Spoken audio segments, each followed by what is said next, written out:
আসসালামু আলাইকুম আপনাদের সবাইকে। আশা করি আপনারা সকলে খুবই ভালো আছেন। আমি জাওয়াদ ভাই চলে আসলাম আপনাদের জন্য ইংলিশ ফার্স্ট পেপারে আরো একটি ইম্পর্টেন্ট ক্লাস নিয়ে। ঠিক আছে? সো আমি একটু আগে আপনাদের একটা রিল আপলোড করে বলেছিলাম যে আমরা আজকে খুব সুন্দরভাবে ক্লাসগুলো অর্গানাইজ করব। সো তারই ধারাবাহিকতায় আপনাদের জন্য আমি ক্লাস নিয়ে চলে আসলাম। আপনারা যারা ইতিমধ্যে আমার সাথে লাইভে সংযুক্ত হয়েছেন তারা একটু আমাকে কমেন্ট করে জানান দেখি ভাইয়া যে আমার কথা ক্লিয়ারলি শুনতে পাচ্ছেন কিনা এবং আমাকে আপনারা সবাই স্পষ্ট দেখতে পাচ্ছেন কিনা। একটু আমাকে কমেন্ট করে জানান প্লিজ। সবাই যারা যারা ক্লাসে এর মধ্যে জয়েন করেছেন একটু কমেন্ট করে আমাকে জানান যে আমাকে দেখতে পাচ্ছেন কিনা। হ্যাঁ, আমার সাউন্ড আমি আমার ফোন থেকে দেখতে পাচ্ছি ভালো আছে। আপনারা সবাই ঠিকঠাক দেখতে পাচ্ছেন কিনা এটা একটু প্লিজ আমাকে জানান।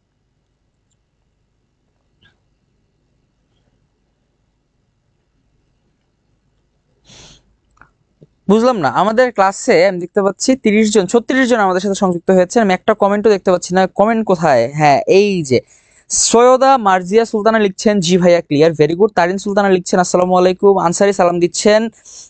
একজন কি নাম লিখেছেন পড়তেই পারলাম না, কিন্তু বলছেন ভাই অনেক পড়া কিন্তু একটু ছোট করে দাও। হ্যাঁ ভাইয়া, আমরা একটু ছোট করে পড়ার চেষ্টা করব, কিন্তু আমাদেরকে তারপরেও কিছু জিনিস একটু পড়তে হয়, তাছাড়া আমরা কিন্তু পড়াটা কমপ্লিট করতে পারবো না। জামান লিখছেন ভাইয়া সব ঠিক আছে। তারিন বলছে সবই শুনতে পাচ্ছি, ঠিক আছে। তাহলে আমাদের আশা করি কোনো প্রবলেম নাই। ঘটনা হচ্ছে কলমটা কোথায় গেল? আচ্ছা, কলমটা পেছনে। ওকে, তো আসেন সবই ঠিকঠাক। আমরা আর দেরি না করে চলেন আমরা ক্লাসের মধ্যে চলে যাই। আজকে আমরা কি পড়বো দেখো। আমরা গত ক্লাস যখন করি তখন আমরা ফার্স্ট ক্লাস শুরু করেছিলাম। আজকে আমি কি করছি, কলম দিয়ে লিখে নিছি ক্লাস 2। মানে হচ্ছে এই স্লাইডের উপরে আজকে আমাদের দ্বিতীয় ক্লাস হবে। বুঝতে পেরেছো বিষয়টা কি? বিষয়টা হচ্ছে গত ক্লাসে আমরা যখন শুরু করি আমরা মার্ক ডিস্ট্রিবিউশনটা দেখেছিলাম এবং তারপরে আমরা হচ্ছে এই যে ইউনিট 9 যেটা, এই ইউনিট 9 অ্যাডোলেসেন্স আমরা এটা শুরু করেছিলাম। ঠিক আছে, ইউনিট 9 অ্যাডোলেসেন্স এটা শুরু করেছিলাম, কিন্তু আমরা শেষ করি নাই। সেটা আমরা শুরু করেছিলাম কিন্তু আমরা শেষ করি নাই। Lesson number 1 the storm and stress of adolescence, এবং আমি বলেছিলাম এই ক্লাসটি শেষ হওয়ার পর তোমাদেরকে আমি পিডিএফ দিয়ে দিব, সেই পিডিএফ এর মধ্যে সব বিস্তারিত থাকবে। পিডিএফটা আমি তোমাদেরকে এখনো দেইনি। হ্যাঁ, এই ক্লাসের স্লাইডটা দিয়েছি কিন্তু পিডিএফ দেইনি। তার মূল কারণ ছিল আমাদের আগে এটা শেষ করতে হবে, শেষ করে আমি তোমাদেরকে পিডিএফ দিতে পারবো। এই লেসনটা আজকের ক্লাসে কমপ্লিট হয়ে যাবে। আজকের ক্লাসে আমরা এর বেশি আর তেমন কিছু পড়বো না, শুধুমাত্র এই লেসনটা কমপ্লিট করব। আমরা প্রথম দিকে একটু আস্তে আস্তে আগাবো, পরবর্তীতে আমাদের গতি বাড়বে। ঠিক আছে, যেমন আজকে আমরা কি পড়ছি, আজকে আমরা ফার্স্ট পেপার পড়তেছি। আজকে আমরা ফার্স্ট পেপার পড়ছি এবং এরপরে যে ইংলিশ ক্লাসটা হবে, মানে আগামী সপ্তাহের যে ইংলিশ ক্লাস, ওই ইংলিশ ক্লাসে কিন্তু আমরা ইংলিশ সেকেন্ড পেপার পড়বো। ইংলিশ সেকেন্ড পেপারে একটা ছোট টপিক ধরবো যেটা আমরা 2 ক্লাসে শেষ করে ফেলবো। তারপরে আবার পরের সপ্তাহে আমরা ফার্স্ট পেপার পড়বো। এরকম করে আমরা 1-2 মানে এক্সচেঞ্জ করে করে করে করে পড়ে যাব। ঠিক আছে, সো আশা করি তোমরা সবাই বুঝতে পেরেছো। তো চলো আমরা ক্লাসে শুরু করে দেই। একজন বলছে স্যার গ্রুপ দিলেন না, গ্রুপের কাহিনীটা বুঝলাম না। তারিন বলছে ভাই আমি এইচএসসি 25। তারিন আপু আপনি ক্লাসে কি করছেন? আপনার তো এখন ইংলিশ ক্লাস করার কথা না। হ্যাঁ, আনসারে বলছেন ভোকাবুলারি দেওয়ার কথা ছিল, দেন নাই। হ্যাঁ দিব ভাইয়া, এই লেসনটা শেষ হবে। এই লেসনটা শেষ হওয়ার পর, এই লেসনটি শেষ হওয়ার পর তারপর পিডিএফ। এটা নিয়ে মাথা নষ্ট করার দরকার নাই। শেষ হওয়ার পর আমি পিডিএফ দিয়ে দিব, শেষ হওয়ার পর পিডিএফ দিয়ে দিব। ঠিক আছে, সমস্যা নাই, শেষ হওয়ার পরে পিডিএফ দিয়ে দিব। শেষ হয়ে যাবে আজকে ক্লাসটা শেষ হবে, শেষ হওয়ার পরে তোমাদের সবাইকে আমি পিডিএফ দিয়ে দিব, টেনশন করার কোনো কারণ নাই। ঠিক আছে, চলো আমরা ক্লাসে ঢুকে যাই। ক্লাসে ঢুকে যাওয়ার আগে আমি একটু তোমাদের কাছে একটু একটা রিকোয়েস্ট করব। তোমরা যারা ক্লাসটি দেখছো অনলাইনে এসে, দেখতে পাচ্ছি 128 জন আমার সাথে লাইভে সংযুক্ত আছো, একটু কষ্ট করে ভাইয়ার জন্য একটা শেয়ার দিয়ে দাও প্লিজ।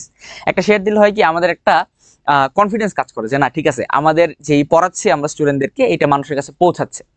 ঠিক আছে, একটু কষ্ট করে শেয়ার দিয়ে দাও। এবং আরেকটা কাজ করতে পারো, সেটা হচ্ছে যে এই যে এখানে একটা লাভ রিঅ্যাক্টের একটা বাটন আছে, এটা একটা ক্লিক করে দাও সবাই। তাহলে আমাদের ভিডিওটা দেখলে নিজের কাছে শান্তি লাগে। আচ্ছা ঠিক আছে, এতজন মানুষ লাইক দিছে ভিডিওটাতে, ইট ফিলস ভেরি গুড। ঠিক আছে, আর যারা যারা কমেন্ট করবা বা করছো যে ভাইয়া আমাদের তো সিক্রেট গ্রুপে ক্লাস হওয়ার কথা, ইবিআই এর কোর্স কিনলাম টাকা দিয়ে কিন্তু ওপেন ক্লাস হচ্ছে, ঘটনাটা কি? হ্যাঁ, ঘটনাটা হচ্ছে আমাদের এই জুলাই মাসটা, অর্থাৎ আজকে হচ্ছে জুলাই মাসের কত তারিখ? 24 তারিখ। আমাদের এই জুলাই মাসের 6 দিন আছে। এই 6 দিন আমাদের যে কটা ক্লাস হবে এগুলো সব ওপেন হবে। এরপরে যখন অগাস্টের 1 তারিখ হয়ে যাবে, অগাস্ট 1 তারিখ থেকে আমাদের সব ক্লাস সিক্রেট গ্রুপে চলে যাবে। তখন আর আমাদের পেজে কোনো ক্লাস হবে না।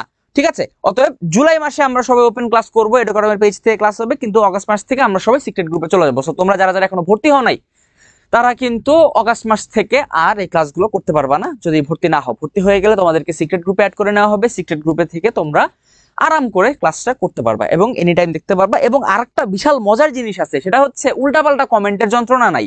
উল্টাপাল্টা কমেন্ট মানুষ অনেক করে, যখন ওপেন ক্লাস হয় অনেক মানুষ অনেক রকমের কমেন্ট করে, কিন্তু যখন পেইড ব্যাচের সিক্রেট গ্রুপে ক্লাস হবে তখন কিন্তু ওই যে উল্টাপাল্টা কমেন্টের সমস্যা নাই, কারণ যারা যারা টাকা দিয়ে কোর্স কিনছে ওরা পড়তেই আসছে, তারা সময় নষ্ট করতে আসে নাই। কাজেই তোমরা যারা ভর্তি হও নাই, যদি ক্লাসগুলো ভালো লেগে থাকে তাহলে ভর্তি হয়ে যেতে পারো ইনশাআল্লাহ। তোমাদের জন্য কোর্স ফি মাত্র 1000 টাকা, তাও 3টা সাবজেক্টের জন্য, বাংলা, ইংলিশ এবং আইসিটি। ঠিক আছে, যাক বহুত মার্কেটিং করে ফেলছি, এবার আসো পরের মধ্যে ঢুকে যাই। আমরা গত ক্লাসে আমরা যখন এই লেসনটা ধরেছিলাম, আমরা এই লেসনের এই পর্যন্ত পড়ছি, এই পর্যন্ত আমরা পড়ছি। ঠিক আছে, আমরা আজকে কি করব, আমরা আজকে এর পরের যে অংশটা ছিল সেখান থেকে কন্টিনিউ করব। ঠিক আছে, পরের অংশটা কন্টিনিউ করব, অর্থাৎ এখান থেকে আমরা শুরু করব। এখন তোমাদের উদ্দেশ্যে যেটা কাজ সেটা হলো তোমরা একটু কষ্ট করে বইটা খুলে বসো আমার সাথে। ইংলিশ ফর টুডে যে বইটা আছে বইটা খুলে বসো। কোনটা খুলবা, কোন পেজ, এইটা করো। তোমার বইয়ের সূচিপত্রটা দেখো, সূচিপত্রের মধ্যে দেখো ইউনিট 9 অ্যাডোলেসেন্স আছে, ওইটার মধ্যে লেসন নাম্বার 1 যেটা the storm and stress of adolescence, ওইটা একটু খুলে বসো। তোমাদেরকে আমি 30 সেকেন্ড সময় দিলাম, বই না খুলে আমি কাউকে ক্লাস করতে দিব না, বই খুলতে হবে তারপরে ক্লাস করতে হবে। তোমাদেরকে 30 সেকেন্ড সময় দিচ্ছি, তাড়াতাড়ি করো, তাড়াতাড়ি গিয়ে এই লেসনটা খোলো, এই লেসনটা খোলো এবং আমরা এখান থেকে শুরু করে দিব। ঠিক আছে, সো ওই 30 সেকেন্ডে আমি একটু কমেন্টগুলো দেখি কে কি বলতেছে, আমরা একটু দেখে ফেলি। আচ্ছা, একজন বলছে ভাইয়া নেক্সট বেসিক ক্লাস নেবেন প্লিজ। হ্যাঁ, নেক্সট হচ্ছে কি আমরা ইয়ে করব, ইংলিশ সেকেন্ড পেপারে ক্লাস করবো আগামী সপ্তাহে, কোনো সমস্যা নেই, আজকে এই লেসনটা শেষ হয়ে যাবে। তারপরে আরো কিছু কমেন্ট দেখি। ভাইয়া ক্লাস তো 9:30 শুরু হওয়ার কথা, কিন্তু দেরি হয় কেন হয়? আচ্ছা, দেরি কেন হয় ভাই?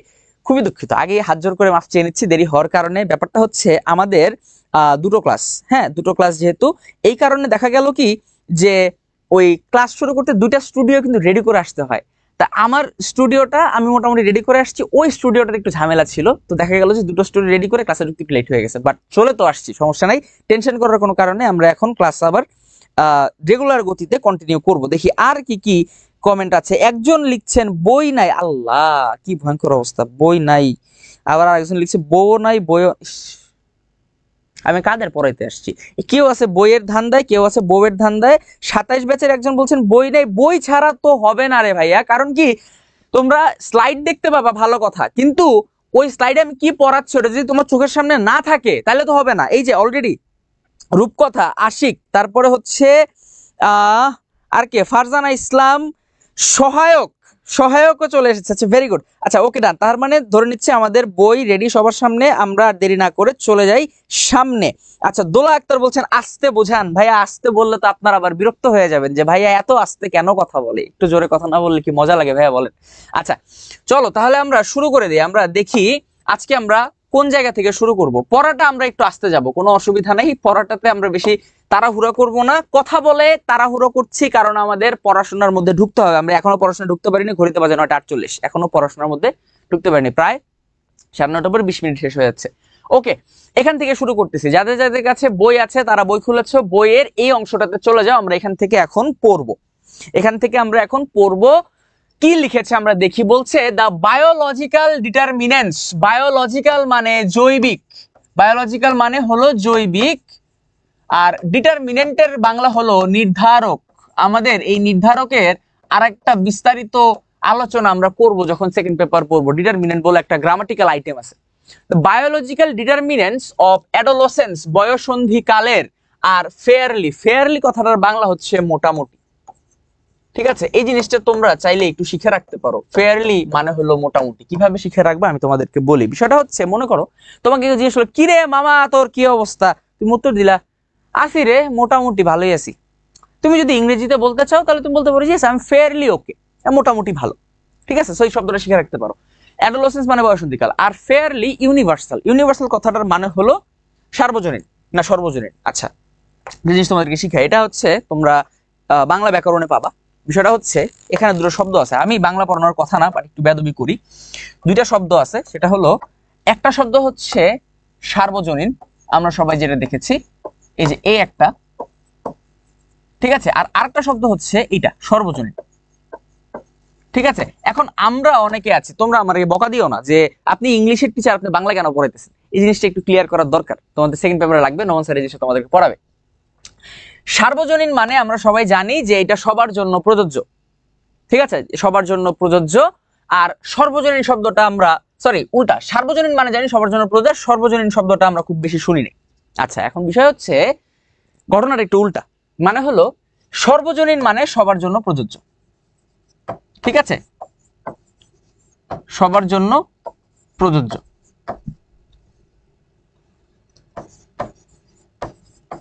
আর সার্বজনীন কথাটার মানে হচ্ছে যিনি অনেক বিজ্ঞ, যিনি অনেক বিজ্ঞ বা জ্ঞানী, ঠিক আছে, এবং বয়স্ক মানুষকেও বোঝানো হয়, মানে জ্ঞানী বয়স্ক মানুষকে সার্বজনীন শব্দটা দিয়ে বোঝানো হয়। এই জিনিসটা তোমরা একটু মাথায় রাখো। শব্দটা হলো ইউনিভার্সাল, যেটা মানে যে শব্দটা ইউনিভার্সাল মানে হলো সর্বজনীন, সার্বজনীন না কিন্তু, ঠিক আছে, সর্বজনীন। এই জিনিসটা তোমরা একটু মাথায় রাখো, ইউনিভার্সাল মানে হলো সর্বজনীন, ঠিক আছে। এখন তোমরা অনেকে যদি এটাকে গুগলে সার্চ করে দেখতে চাও, গুগলে সার্চ করে দেখলে কি দেখবা জানো? দেখবা যে এই সার্বজনীন মানে হচ্ছে সবার জন্য প্রযোজ্য, এরকম একটা রেজাল্ট তুমি একদম শুরুতে পেয়ে যাবে। তখন আমার মনে মনে বকা দিবা যে যাও স্যার এটা কি উল্টাপাল্টা জিনিস পড়াইলো। ঘটনা হচ্ছে এটা ডিকশনারির মধ্যে গেলে তখন তুমি বুঝতে পারবে। তোমাদের কাছে যাদের বাংলা একাডেমির ব্যবহারিক বাংলা অভিধান নামে একটা ডিকশনারি, সবুজ রঙের আর নীল রঙের, ওই ডিকশনারিটা আছে, তারা ডিকশনারিটা যদি চেক করো তাহলে বুঝতে পারবা যে সর্বজনীন এবং সার্বজনীন দুইটা আলাদা শব্দ, এবং সার্বজনীন মানে যে সবার জন্য প্রযোজ্য না, এটা সেখানে লেখা আছে, ঠিক আছে। সো এটা তোমরা একটু মাথায় রেখো। যাই হোক, এবার আসো, তার মানে কি বলছে যে বয়ঃসন্ধিকালের যে বায়োলজিক্যাল ডিটারমিনেন্ট গুলো আছে, মানে জৈবিক যে বিষয়গুলি আছে, জৈবিক যে নির্ধারকগুলি আছে, এগুলো মোটামুটি সর্বজনীন, মানে সবার জন্যই প্রযোজ্য, এই জিনিসগুলো সবার জন্যই সেম, সবার জন্যই কমন, ঠিক আছে, এই জিনিসগুলো সবার জন্যই কমন। তারপরে বলছে মানে একটা মানুষের জন্য বায়োলজিক্যাল ডিটারমিনেন্ট যেরকম, অন্য একটা মানুষের জন্য সেরকম, আর একটা মানুষের জন্য একই জিনিস, ঠিক আছে, এটা কাদের মধ্যে মানে খুব বেশি ডিফারেন্স হয় না মানুষের মধ্যে। তারপরে বলছে হাউএভার, তবে, হাউএভার মানে হলো তবে, the duration and defining characteristics, duration, আচ্ছা ডিউরেশন মানে কি? ডিউরেশন মানে হলো সময়কাল, ডিউরেশন মানে কি? ডিউরেশন মানে সময়কাল, the duration and defining characteristics. আচ্ছা, ক্যারেক্টারিস্টিক্স মানে হলো বৈশিষ্ট্য, আমরা জানি ক্যারেক্টারিস্টিক্স মানে কি? বৈশিষ্ট্য, ক্যারেক্টারিস্টিক্স মানে বৈশিষ্ট্য। আর ডিফাইনিং, ডিফাইনিং মানে হচ্ছে, ডিফাইন কথাটার বাংলা মানে কিন্তু হচ্ছে ব্যাখ্যা করা বা বিশ্লেষণ করা, তাই না? কোনো কিছু যে বলে না ডেফিনেশন দাও, ব্যাখ্যা করো, ঠিক আছে, তো ডিফাইন মানে কোনো কিছু ব্যাখ্যা করা। তো ডিফাইনিং ক্যারেক্টারিস্টিক্স কথাটার মানে হচ্ছে এই দুটোকে একত্রে পড়তে হয়। তো ডিফাইনিং ক্যারেক্টারিস্টিক্স কথাটার মানে হচ্ছে যেই বৈশিষ্ট্যগুলো দ্বারা কোনো কিছু ব্যাখ্যা করা যায়, ঠিক আছে। যেমন একটা উদাহরণ দিই তোমাকে, মনে করো এই যে আমার হাতে একটা মোবাইল ফোন আছে, হ্যাঁ, আমি তোমাদেরকে জিজ্ঞেস করলাম যে ভাইয়া এই ফোনটার ডিফাইনিং ক্যারেক্টারিস্টিক্স কি?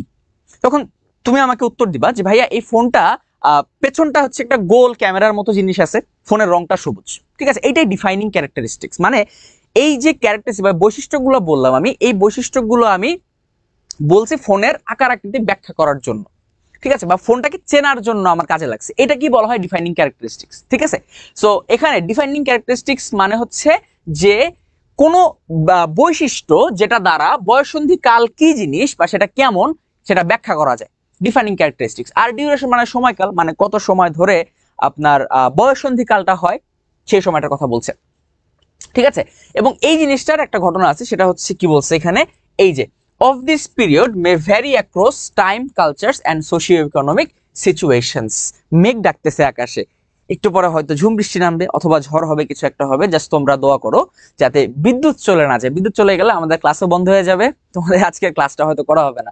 ঝড় হোক, আমার ঝড় বৃষ্টি অনেক ভালো লাগে, কিন্তু কোনো ক্ষয়ক্ষতি না হোক, বিদ্যুৎ চলে না যাক, কোনো কিছু ভেঙে চুরে না যাক, ঝড় হোক, বৃষ্টি হোক, গরমটা কমুক, আশা করি আমাদের সবার ভালো লাগবে। খালি দোয়া করো যাতে কারেন্ট চলে না যায়, কারেন্ট চলে গেলে কিন্তু আমরা ক্লাস নিতে পারবো না, ঠিক আছে। কি বলছে যে however the duration and defining characteristics, defining মানে যেটা দ্বারা ব্যাখ্যা করা হয়, ঠিক আছে, ব্যাখ্যা করা হয় এমন,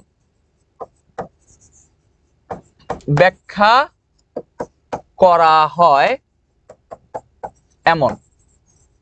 আচ্ছা, defining characteristics of this period মানে হচ্ছে এই যে বয়ঃসন্ধি কালের যে সময়কাল অথবা আপনার বৈশিষ্ট্যগুলো, বৈশিষ্ট্যগুলো মে ভ্যারি, এগুলো ভ্যারি করতে পারে, ঠিক আছে, ভ্যারি মানে পরিবর্তিত হওয়া, পরিবর্তন হওয়া, মে ভ্যারি মানে এগুলো পরিবর্তন হতে পারে, ভ্যারি মানে পরিবর্তন হওয়া, ভ্যারি মানে পরিবর্তন হওয়া, may vary across time, cultures and socio economic situations. এবার এই জিনিসটা তোমাদেরকে আমি একটু বলি, কি বলছে এখানে কথাটা, বলছে যে এই যে বয়ঃসন্ধি কালের যে সময়কালটা মানে ব্যাপ্তিটা, বয়ঃসন্ধিকাল কত বছর থেকে কত বছর হয় এইটা, আর ডিফাইনিং ক্যারেক্টারিস্টিক যে এটা ভ্যারি করতে পারে, এটা পরিবর্তন হতে পারে অ্যাক্রস টাইম, সময়ের উপর নির্ভর করে এটা পরিবর্তিত হতে পারে, কালচারস সংস্কৃতি শিল্প সংস্কৃতির উপর নির্ভর করে এটা পরিবর্তিত হতে পারে, এন্ড সোশিও ইকোনমিক সিচুয়েশন এবং আর্থ সামাজিক অবস্থা, সোশিও ইকোনমিক, সোশিও মানে সামাজিক, ইকোনমিক মানে অর্থনৈতিক, এই দুটোকে একত্রে যখন পড়া হয় সোশিও ইকোনমিক, তখন সেটাকে আমরা বলি আর্থ সামাজিক। তোমরা যাদের পৌরনীতি আছে, যাদের যে সাবজেক্ট আছে তারা খুব ভালো করে জানো আর্থ সামাজিক মানে কি, মানে আমাদের অর্থনৈতিক অবস্থা এবং সামাজিক অবস্থাকে একত্রে বললে সেটাকে আমরা আর্থ সামাজিক বলি। সিচুয়েশন মানে পরিস্থিতি বা অবস্থা, তার মানে হচ্ছে যে আমাদের এই যে বয়ঃসন্ধি কালটা, এই বয়ঃসন্ধি কালের যে বৈশিষ্ট্য অথবা যে সময়কাল ব্যাপ্তি, এই জিনিসটা পরিবর্তিত হতে পারে, এই জিনিসটা পরিবর্তিত হতে পারে, এবং এই পরিবর্তনটা হয় কিসের ভিত্তিতে, কিসের ভিত্তিতে পরিবর্তনটা নির্ভর করে হলো সময়, অর্থাৎ কোন সময়ের কথা, এটা কি 60-এর দশকের কথা, 80-এর দশক, 90-এর দশক, 2000 সালের পরের কথা, যে সময়ের কথা বলা হচ্ছে সেই সময়ের উপর নির্ভর করে আমাদের এই বয়ঃসন্ধি কালের যে ক্যারেক্টারিস্টিক সেটার পরিবর্তন হয়। আরো একটা জিনিসের উপর পরিবর্তন হয়, নির্ভর করে, সেটা হলো কালচার। কালচার যেমন হলো বাঙালি কালচারে আমাদের বয়ঃসন্ধি কালটা একরকম, আবার আমেরিকান কালচারে একরকম, আবার আফ্রিকান কালচারে একরকম, আবার যদি আমি ইউরোপিয়ান কালচারের দিকে যাই তখন আবার বয়ঃসন্ধি কালটা আরেক রকম হয়। 1 মিনিট এসিটা একটু করে নিই, কমায়নি, ঠান্ডা লাগছে। আচ্ছা, তো এইটার উপর নির্ভর করে। এবং আরেকটা জিনিস কি, সেটা হচ্ছে আমাদের এই যে আর্থসামাজিক, সোশিও ইকোনমিক সিচুয়েশন, মানুষের আর্থসামাজিক অবস্থাটা কেমন সেটার উপরেও কিন্তু নির্ভর করে থাকে। ঠিক আছে, অর্থাৎ কেউ যদি একটু ভালো আর্থসামাজিক অবস্থা থেকে আসে, যারা একটু উচ্চবিত্ত পরিবার থেকে আসে, তাদের বয়ঃসন্ধি কালটা একরকম হয়।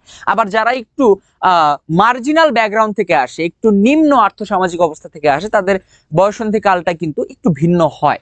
ঠিক আছে, সো এই জিনিসগুলো ঘটে, মানে এই পরিবর্তনটা ঘটে।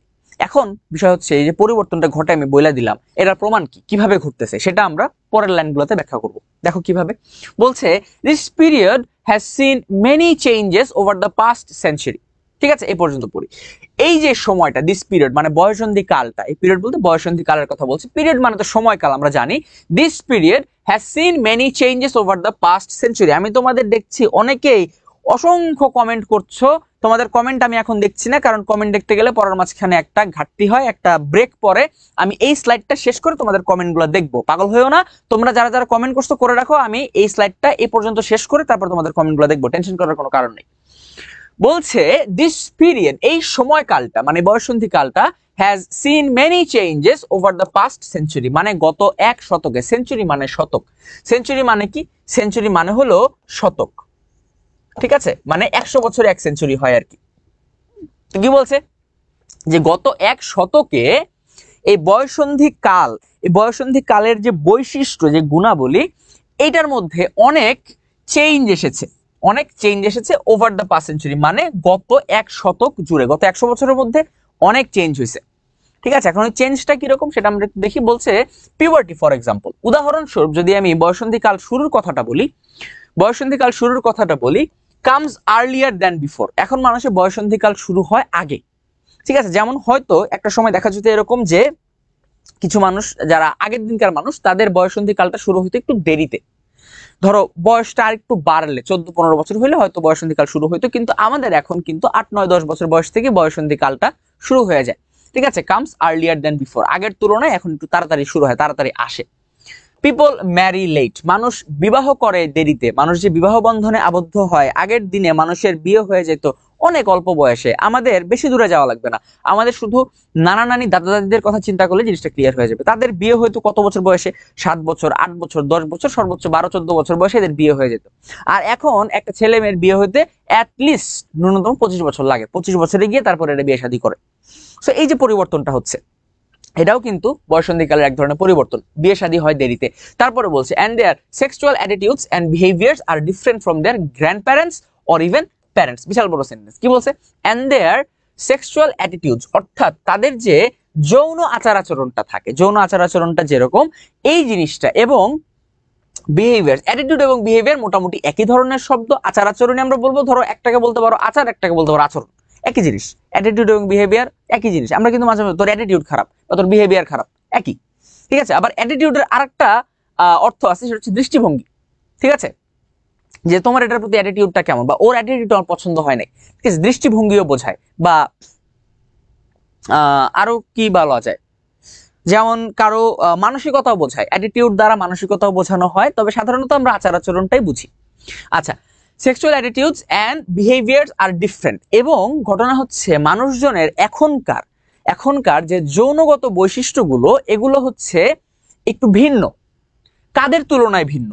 Different from their grandparents, তাদের যে দাদা দাদি বা নানা নানি থাকে তাদের তুলনায় ভিন্ন, অর ইভেন প্যারেন্টস, এবং বাবা মায়ের তুলনায়ও ভিন্ন। মানে আগের দিনে একটা সময় ছিল যখন বিয়ে শাদী করা বা হচ্ছে মানুষের যৌন আচার আচরণ বা সেক্স এডুকেশন, এই জিনিসটা, এগুলো না খুব লজ্জার একটা ব্যাপার ছিল, যে না এগুলো নিয়ে এখন কথা বলা যাবে না। কিন্তু এখন একটা ফর্মাল শিক্ষাক্ষেত্রে কিন্তু মেয়েদেরকে, স্পেশালি মেয়েদেরকে এইগুলো জিনিস নিয়ে মোটামুটি ট্রেনিং দেওয়া হয়, যাতে তাদের পথে ঘাটে কখনো এই ধরনের জঘন্য পরিস্থিতির শিকার হতে না হয়।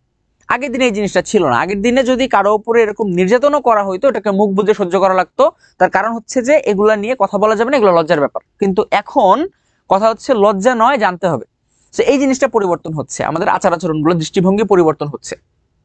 তারপরে বলছে এখানে among the factors responsible for the change, এবং এই যে পরিবর্তনটা হচ্ছে আমাদের, এই যে এই যৌন আচার আচরণের যে পরিবর্তনটা হচ্ছে, এই চেঞ্জটার জন্য ফ্যাক্টর মানে হচ্ছে কারণ, যে কারণগুলো দায়ী। ঠিক আছে, ফ্যাক্টর মানে হলো কারণ, ফ্যাক্টর মানে হচ্ছে কারণ, আর রেসপন্সিবল মানে হচ্ছে দায়ী। ঠিক আছে, যেই কারণগুলো দায়ী সেটা হচ্ছে ফর দ্য চেঞ্জ, এই পরিবর্তনের জন্য।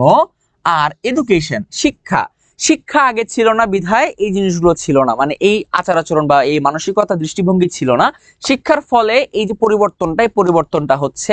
আরবানাইজেশন মানে হচ্ছে নগরায়ন, নগর তৈরি হচ্ছে, নগর সৃষ্টি হচ্ছে। আরবানাইজেশনের কারণেও কিন্তু এই জিনিসটা হচ্ছে, আরবানাইজেশন হচ্ছে নগরায়ন, লিখে দিচ্ছি আমি, নগরায়ন। ঠিক আছে, আরবানাইজেশন মানে নগরায়ন, and spread of global communication, এবং বৈশ্বিক, গ্লোবাল মানে বৈশ্বিক, কমিউনিকেশন মানে যোগাযোগ, এন্ড স্প্রেড মানে হলো বিস্তৃতি, ছড়ানো। তো স্প্রেড অফ গ্লোবাল কমিউনিকেশন, বৈশ্বিক যোগাযোগ ব্যবস্থার বিস্তৃতির কারণে, মানুষের মধ্যে কমিউনিকেশন ডেভেলপ করার কারণে এই জিনিসগুলো পরিবর্তন হচ্ছে। আগের দিনে এই জিনিসগুলো ছিল না, কিন্তু এখন এগুলোর পরিবর্তন হচ্ছে। ঠিক আছে, তাহলে এই হচ্ছে আমাদের স্লাইডের বিষয়বস্তু। এবার আমরা যে কাজটা করি সেটা হচ্ছে যে এই পুরো স্লাইডটাকে তোমাদের একবারে আমি একটু বলে দিই যে পুরো জিনিসটার বিষয়বস্তুটা আসলে কি ছিল। কি বলছে, যে বয়ঃসন্ধি কালের যে জৈবিক ডিটারমিনেন্ট বা নির্ধারকগুলো আছে, এগুলো মোটামুটি সর্বজনীন, মানে সবার ক্ষেত্রে এটা মোটামুটি সমান। কিন্তু সময়, তারপরে শিল্প সংস্কৃতি এবং আর্থসামাজিক অবস্থার উপর নির্ভর করে এটার যে সময়কাল বা ব্যাপ্তি কিংবা এদের যে বৈশিষ্ট্য, বয়ঃসন্ধিকালের বৈশিষ্ট্য, সেটা কিছুটা পরিবর্তিত হতে পারে।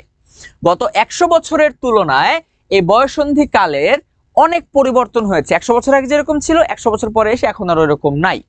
যেমন উদাহরণস্বরূপ বয়ঃসন্ধিকাল শুরুর কথা যদি বলি, তাহলে এটা আগে আসে, মানে শুরু হয় আগে।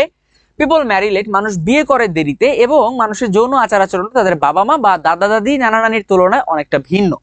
এবং এই ভিন্নতা সৃষ্টি হওয়ার পেছনে মূল কারণ হলো শিক্ষা, নগরায়ন এবং বৈশ্বিক যোগাযোগ ব্যবস্থার উন্নতি। ঠিক আছে, এই হচ্ছে আমাদের এই স্লাইডের বিষয়বস্তু। তো তোমরা সবাই বুঝতে পারছো কিনা এটা একটু আমাকে কমেন্ট করে জানাও। যদি বুঝে থাকো তাহলে আমরা পরের স্লাইডে চলে যাব।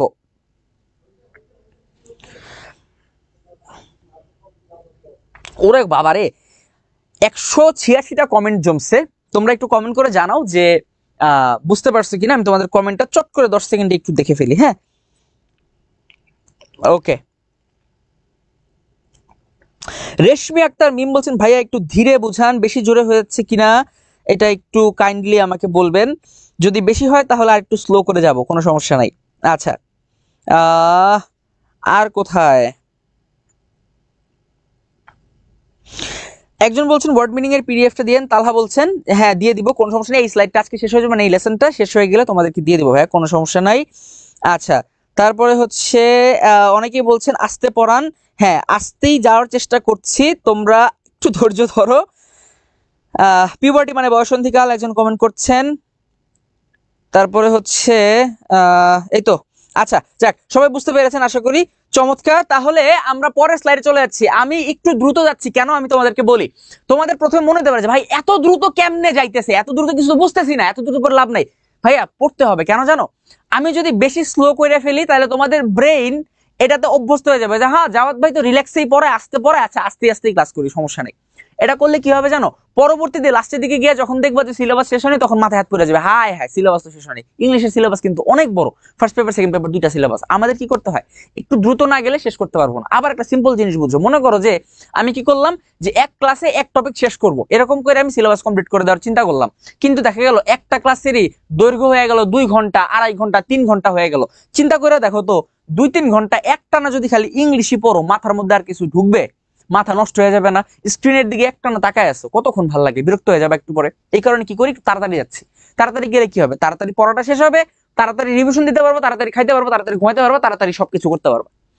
এখন ঘটনা হচ্ছে যে বুঝতে একটু অসুবিধা হইতে পারে, যদি না বুঝো দরকার হয় একবারের জায়গায় 2বার বোঝাবো, কিন্তু স্লো যাইতে বললো না। স্লো যাইতে গেলে আমাদের দেরি হয়ে যাবে, আমরা দেরি করতে যাচ্ছি না, আমরা তাড়াতাড়ি যাবো, তাড়াতাড়ি শেষ করবো এবং আমরা তাড়াতাড়ি বুঝবো। ঠিক আছে, যাও। সো এই স্লাইডটা আশা করি তোমরা সবাই বুঝতে পারছো। এই স্লাইডটা শেষ, আমরা এখন চলে যাব পরের স্লাইডে। ঠিক আছে, এই যে দেখেন মারামারি লাগে কিভাবে। নওশিন আতিয়া বলছেন না ঠিকই আছে ভাই, আর কত আসতে পড়াবে, তার মানে স্পিড ঠিক আছে। একজন রিয়াদ বলছে ভাইয়া ঠিক আছে এরকম পড়ান। দোলা আক্তার আবার মাঝখান দিয়ে বলছে সত্যি কিছু বুঝতেছি না। আহা, না বুঝলে তো সমস্যা। ভাইয়া শুনেন, আপনি যদি এখন না বুঝে থাকেন তাহলে একটু চেষ্টা করেন আমার প্রত্যেকটা শব্দ ফলো করার। যদি তাও না হয়, তাও আপনাকে একটা জিনিস বুদ্ধি শিখাতে পারি। ক্লাসটা শেষ হওয়ার পর দরকার আপনি আরেকবার দেখবেন, একবারের জায়গায় 2বার দেখলে দেখবেন সেম ক্লাস, কিন্তু আপনি বুঝতে পারতেছেন। ঠিক আছে, ওকে ওকে ওকে ওকে, ঠিক আছে, ডান। সবাই তাহলে খুশি। এবার আমরা চলে যাচ্ছি পরের স্লাইডটাতে। পরের স্লাইডে কি বলছে? পরের স্লাইডে হচ্ছে সর্বজনীন সার্বজনীন, এটা বুঝাই ফেলছি। বাদ এরপরে হচ্ছে এই যে the time of adolescence is a period of preparation for adulthood during which one কত বড় সেন্টেন্স, এত বড় সেন্টেন্স আমার লাগবে না, ছোট করে পড়ি। আচ্ছা কি বলছে?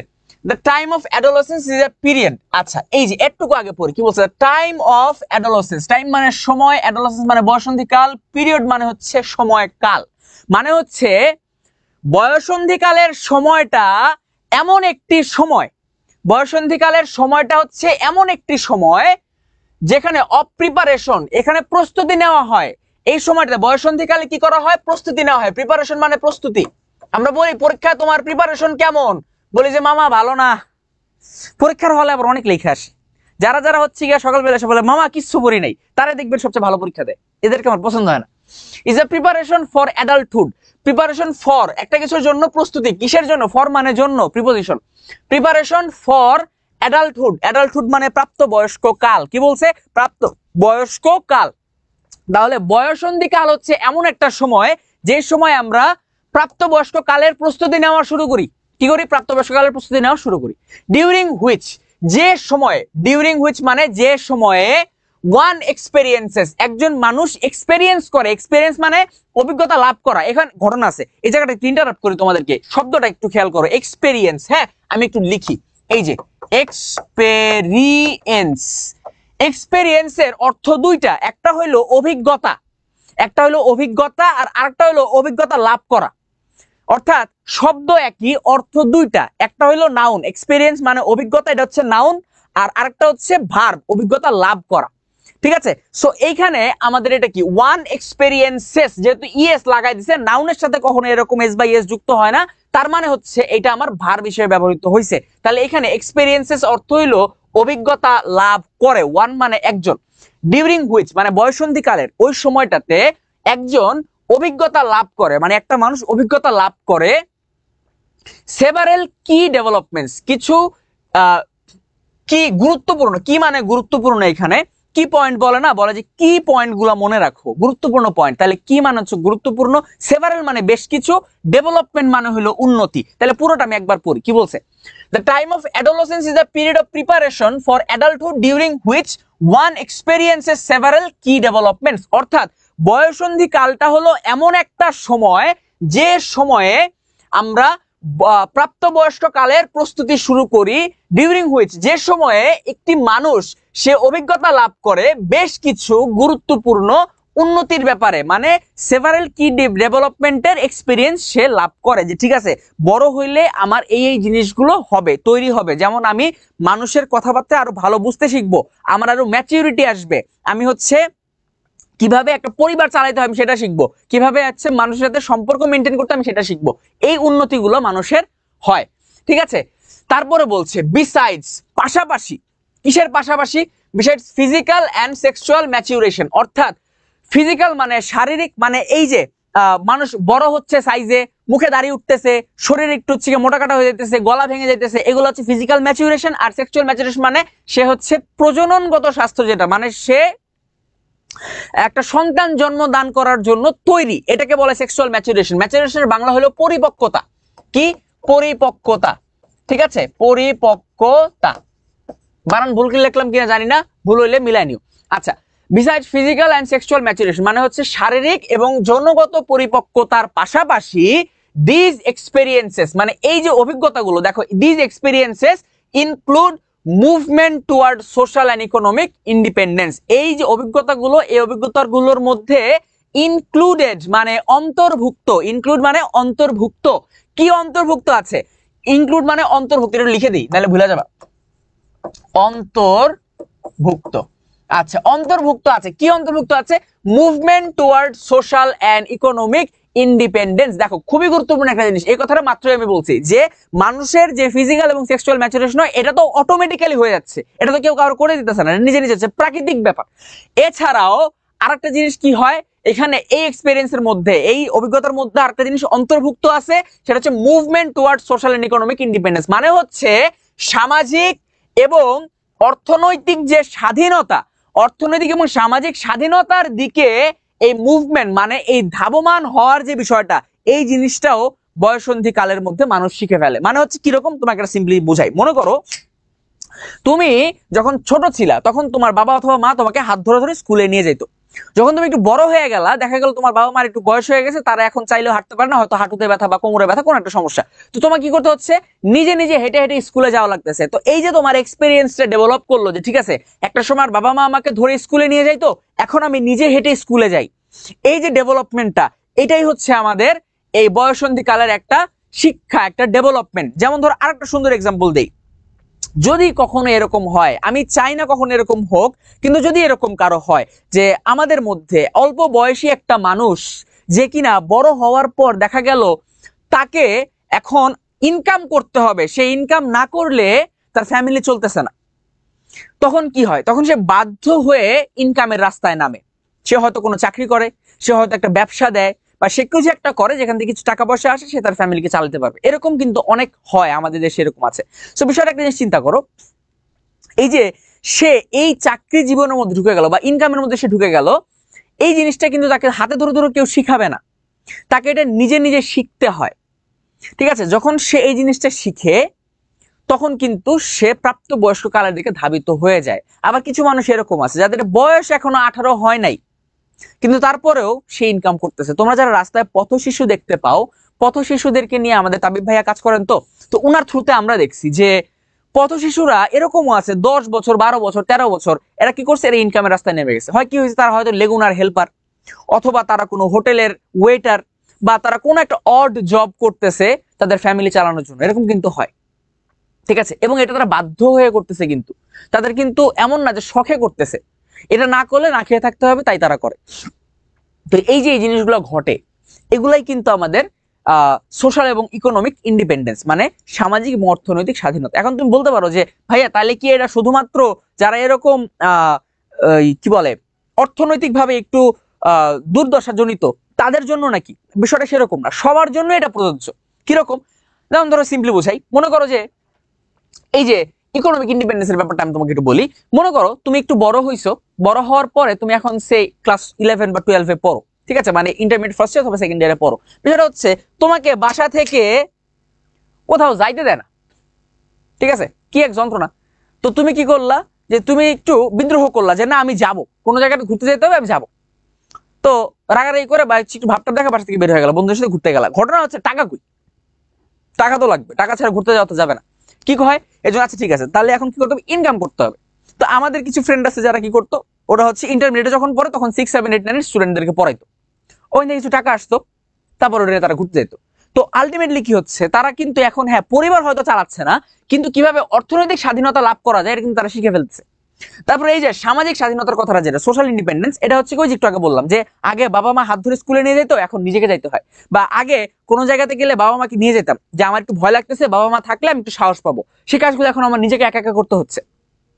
এটাই হচ্ছে সোশ্যাল ইন্ডিপেন্ডেন্স, ঠিক আছে। সো কি বলতেছে যে এই যে বয়ঃসন্ধিকাল, এই বয়ঃসন্ধিকালের মধ্যে মানুষ সামাজিকভাবে এবং অর্থনৈতিকভাবে স্বাধীন হইতে শিখে, এটা বলছে এখানে। তারপরে বলছে ডেভেলপমেন্ট অফ আইডেন্টিটি, তার একটা পরিচয় তৈরি হয়, তার একটা কি হয়, পরিচয় তৈরি হয়, ঠিক আছে। এখন এই ডেভেলপমেন্ট অফ আইডেন্টিটি মানে, ডেভেলপমেন্ট মানে তৈরি হওয়া, এখানে বোঝাচ্ছে আইডেন্টিটি মানে পরিচয়। ডেভেলপমেন্ট মানে তৈরি হওয়া, বা ডেভেলপমেন্ট তো উন্নতি আমি জানি, বাট এখানে ডেভেলপমেন্ট মানে হলো তৈরি হওয়া, তৈরি হয় অফ আইডেন্টিটি, আইডেন্টিটি মানে পরিচয়। এখন ঘটনা হচ্ছে ডেভেলপমেন্ট অফ আইডেন্টিটি, এই পরিচয় তৈরি হওয়ার বিষয়টা কিরকম, খুব সিম্পল তোমাদেরকে একটা উদাহরণ দিই। মনে করো এই যে একটা ছেলে, বা তুমি ধরো তুমি হচ্ছে ইন্টারমিডিয়েটে পড়ো এখন, কিন্তু তোমার কাছে মনে হচ্ছে না কিছু টাকা পয়সা দরকার, এই বাবার কাছ থেকে 100-200 টাকা নিয়ে বা 500 টাকা নিয়ে আমার সেটা ভালো লাগতেছে না, আমি নিজে কিছু ইনকাম করার চেষ্টা করি। তো কি করলা, তুমি হচ্ছে ওই যে ক্লাস 6, 7, 8, 9, 10 এর একটা বাচ্চাকে তুমি পড়াইলা, ঠিক আছে। এখন একটা জিনিস চিন্তা করো, যখন তুমি একটা বাচ্চাকে পড়াচ্ছ তখন কিন্তু তোমার পরিচয় আর অমুক সাহেবের ছেলে বা অমুক সাহেবের মেয়ে, বিষয়টা কিন্তু এরকম না। তখন তোমার পরিচয় হচ্ছে তুমি নিজে একজন, বা তোমার নাম XYZ, তুমি হচ্ছে একজন শিক্ষক, তোমার পরিচয় এটা। তো নিজের যে একটা পরিচয় তৈরি হওয়া, এটাও কিন্তু বয়ঃসন্ধিকালের একটা অংশ, ডেভেলপমেন্ট অফ আইডেন্টিটি। তারপরে বলছে the acquisition of skills needed to carry out adult relationship, প্রাপ্ত বয়স্ক সম্পর্ক পরিচালনা করার জন্য যে অ্যাকুইজিশন অফ স্কিলটা দরকার, যে দক্ষতাগুলো দরকার হয়, এই দক্ষতাগুলো মানুষ লাভ করে কবে, যখন তারা অ্যাডোলসেন্ট মানে বয়ঃসন্ধি কালের মধ্যে থাকে, কিশোর কিশোরী অবস্থা থাকে। অ্যাকুইজিশন মানে হলো গ্রহণ করা, দ্য অ্যাকুইজিশন, অ্যাকুইজিশন মানে গ্রহণ করা বা লাভ করা, এখানে লিখে নাও লাভ করা, অ্যাকুইজিশন মানে লাভ করা, ঠিক আছে। অ্যাকুইজিশন মানে লাভ করা অফ স্কিলস, স্কিল মানে দক্ষতা, স্কিল মানে কি, স্কিল মানে দক্ষতা, needed to carry out adult relationships, প্রাপ্ত বয়স্ক সম্পর্ক ক্যারি আউট করার জন্য, ক্যারি আউট করা মানে পরিচালনা করার জন্য যে দক্ষতাগুলো দরকার সেগুলো তারা লাভ করে। এখন কিরকম এই বিষয়টা, খুব সিম্পলি বোঝাই, তোমরা হচ্ছে গিয়ে শুনলে হাসবা। ঘটনা হচ্ছে এই যে প্রেম করে মানুষ, এই প্রেম করাটাও কিন্তু এক ধরনের স্কিল, এক ধরনের দক্ষতা। যদি তুমি হচ্ছে গিয়ে প্রেমে এক্সপার্ট না হইতে পারো, তোমার সম্পর্ক টিকবে না। এটা আমি একটা খুব হালকা এক্সাম্পল দিলাম, আরো একটা জটিল এক্সাম্পল দিই। জটিল এক্সাম্পল বিবাহের সম্পর্ক। যখন মানুষ বিয়ে করে তখন তাকে কিন্তু হাজবেন্ড এবং ওয়াইফ দুজনকে কিছুটা কম্প্রোমাইজ করতে হয়, যে ঠিক আছে হাজবেন্ডের সবকিছু পারফেক্ট হবে না, ওয়াইফের সবকিছু পারফেক্ট হবে না, আমরা দুজন মিলে মিশে ব্যালেন্স করে থাকবো। এই জিনিসটাই হলো এই স্কিলগুলো, এই দক্ষতাগুলো। যদি একটা মানুষ এমন হয় যে খুব রকচটা মানুষ, যে আমি যেটা বলছি ওইটাই, এরকম করলে সে কারোর সাথে কোনোদিন থাকতে পারবে না। মানুষের সাথে থাকতে হলে তোমাকে ছাড় দিতে শিখতে হবে। সেই জিনিসটাই আমরা বয়ঃসন্ধি কালে শিখি। অ্যাকুইজিশন মানে লাভ করা বা গ্রহণ করা, স্কিল মানে দক্ষতা, ক্যারি আউট মানে পরিচালনা করা, চালিয়ে নিয়ে যাওয়া, অ্যাডাল্ট মানে প্রাপ্তবয়স্ক, রিলেশনশিপ মানে সম্পর্ক, ঠিক আছে। ইভেন আরো একটা সুন্দর এক্সাম্পল তোমাদেরকে দেই। মনে করো এই যে অফিসে গিয়ে একটা মানুষ চাকরি করে, তার কলিগ গুলো আছে অফিসে, কলিগদের সাথে সম্পর্কটা, এটাও কিন্তু অ্যাডাল্ট রিলেশনশিপ। তারপরে হচ্ছে সে একজন শিক্ষক, মনে করো তুমি ইন্টারমিডিয়েটে পড়ো, তুমি একজন শিক্ষক হয়ে গেছো, বাচ্চাদেরকে পড়াচ্ছ, তাহলে তুমি যে এই যে বাচ্চাদেরকে পড়াইতেছো, হ্যাঁ অ্যাডাল্ট মানুষের সাথে সম্পর্ক না, কিন্তু এই সম্পর্কটার যে অবস্থাটা, এটা কিন্তু একটা প্রাপ্তবয়স্ক জিনিস। কারণ কি, তুমি যদি এখানে একটা শিক্ষক হয়ে যদি ইম্যাচিওর অপরিণত মানুষের মতো আচরণ করো, তাহলে কিন্তু আলটিমেটলি তোমাকে টিচার হিসেবে কেউ রাখবে না, বের করে দেবে একটা স্টুপিড লোক, এরকম হবে। তো বিষয়টা হচ্ছে এই প্রাপ্তবয়স্ক জিনিসগুলো হ্যান্ডেল করার জন্য আমাদের যে দক্ষতা দরকার হয়, সেই দক্ষতাগুলো আমরা লাভ করি এই বয়ঃসন্ধি কালের মধ্যে।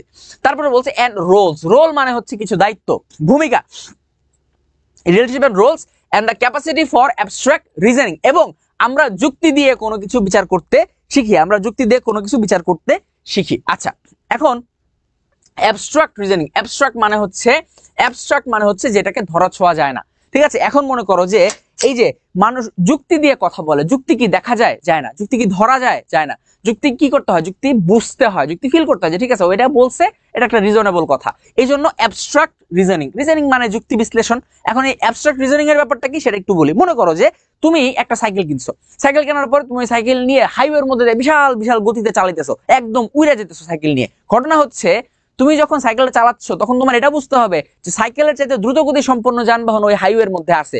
ওই একটা বাস এসে যদি তোমাকে একটা গুতা দেয়, তুমি সাইকেল নিয়ে উড়ে চলে যাবা। এই জিনিসটাই তোমাকে বুঝতে শেখাবে যখন তুমি বড় হবে আস্তে আস্তে, যে না, হাইওয়েতে এভাবে এঁকে বেঁকে সাইকেল চালানো ঠিক না।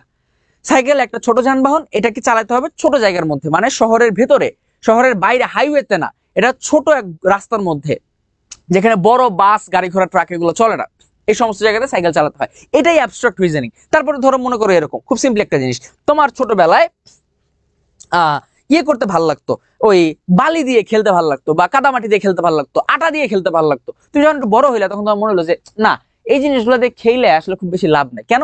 আটা দিয়ে খেললে একটা খাবারের জিনিস নষ্ট হচ্ছে। আমি যদি হচ্ছে গিয়ে বালি দিয়ে খেলি, আমার হাতে পায়ে ময়লা লাগবে। আমি যদি মাটি দিয়ে খেলি, আমার ময়লা লাগবে। ঠিক আছে? সো এই যে এই জিনিসগুলো তোমার মাথার মধ্যে একটা ম্যাচুরিটি তৈরি করলো যে না, এই কাজগুলো করা ঠিক না, এই কাজগুলো না করলেই বেটার। এটা কি বলা হয়? Abstract reasoning. যুক্তি বিশ্লেষণ করার ক্ষমতা, যে কি করলে কি হবে, নিজের ভালোটা বুঝতে পারা, এটা কি অ্যাবস্ট্রাক্ট রিজনিং বলা হয়। যুক্তি বিশ্লেষণ বাংলায় বলে। ঠিক আছে? অ্যাবস্ট্রাক্ট রিজনিংটা একত্রে পড়তে হবে। এটার অর্থটা আসে হলো যুক্তি বিশ্লেষণ। লিখে দিচ্ছি,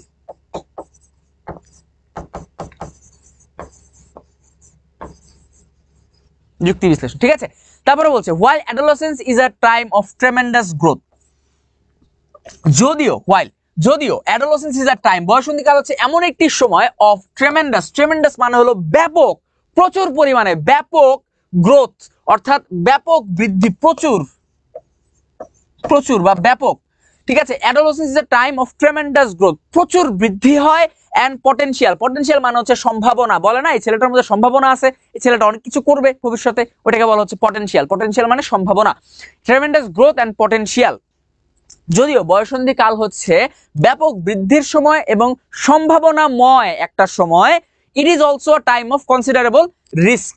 একই সাথে এই সময়টার মধ্যে কিছু কনসিডারেবল মানে হলো উল্লেখযোগ্য, কনসিডারেবল মানে কি? উল্লেখযোগ্য, কিছু উল্লেখযোগ্য ঝুঁকি আছে, কিছু এই বৃদ্ধির পাশাপাশি কিছু উল্লেখযোগ্য ঝুঁকি আছে। ডিউরিং উইচ, যে সময়টাতে সোশ্যাল কনটেক্সট অর্থাৎ আমাদের সামাজিক যে অবস্থাটা, এক্সার্ট পাওয়ারফুল ইনফ্লুয়েন্সেস। পাওয়ারফুল মানে শক্তিশালী, ইনফ্লুয়েন্স মানে প্রভাব, এক্সার্ট মানে হচ্ছে প্রয়োগ করা। ঠিক আছে? তাহলে একটু একটু করে লিখে দিই। আচ্ছা, ইনফ্লুয়েন্স মানে হলো প্রভাব, পাওয়ারফুল মানে শক্তিশালী তোমরা জানো, তাও লিখে দিচ্ছি। শব্দের অর্থগুলো জানা থাকলে না অর্থটা বিশ্লেষণ করতে, মানে পুরো সেন্টেন্সের অর্থ বিশ্লেষণ করতে সহজ হয়। এক্সার্ট মানে হলো প্রয়োগ করা।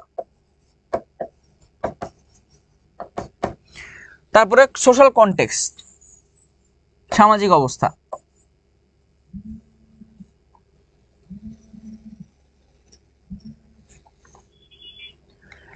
হ্যাঁ, শুদ্ধ বল।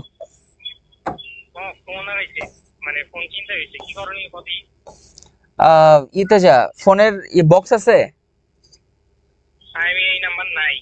কোনোভাবেই ম্যানেজ করা সম্ভব না। না, আচ্ছা শোন, কি কয়, শ্যামলীতে হারাইছে, এখন মানে কোনো ওয়ে আছে, অন্য কোনো সিস্টেম আছে? আপাতত বলতে পারতেছি। আমি ক্লাস নিচ্ছি তো দোস্ত, আমি ক্লাসটা শেষ করে তোর একটু নক দিয়ে ফোন দেই নাকি? তুই একটা কাজ করতে পারিস। বন্ধ করলো কেমনে? কত বুঝি নাই, বন্ধ করলো কেমনে বলতে? বন্ধ করতে গেলে তো পাসওয়ার্ড লাগে, বন্ধ করলো কেমনে? না, পাসওয়ার্ড লাগে না, বন্ধ করা যায়। বন্ধ করতে পাসওয়ার্ড লাগে ভাই? আচ্ছা, যেটাই হোক, এখন ঘটনা হচ্ছে যে ফোনের আইএমইআই নাম্বার ছাড়া ফোন ট্রেস করা খুবই টাফ। ঠিক আছে? এখন এটার কোনো গ্যারান্টি ওয়ারেন্টি আসলে দেওয়া যায় না যে আইএমইআই ছাড়া ফোন কি আসলো বের করা যাবে কিনা। এটা হচ্ছে তোকে ধরে নিয়ে কাজ করতে হবে। আর দ্বিতীয় যেটা কথা সেটা হচ্ছে যে আরেকটা বিষয় আছে, তোরা বলতেছি পরে, আমি ক্লাসে শেষ করে নিই, তোর ফোন দিচ্ছি। ওকে ওকে। সোশ্যাল কনটেক্সট মানে সামাজিক অবস্থা। সরি, সময় নেওয়ার জন্য মাফ চেয়ে নিচ্ছি। ঘটনা হচ্ছে যে আমার খুবই ক্লোজ একটা ফ্রেন্ড, তার ফোন ছিনতাই হয়ে গেছে শ্যামলী থেকে। যাই হোক, ইন্নালিল্লাহ। এখন ও আমাকে ফোন দিল যে এটা কোনোভাবে উদ্ধার করা যায় কিনা।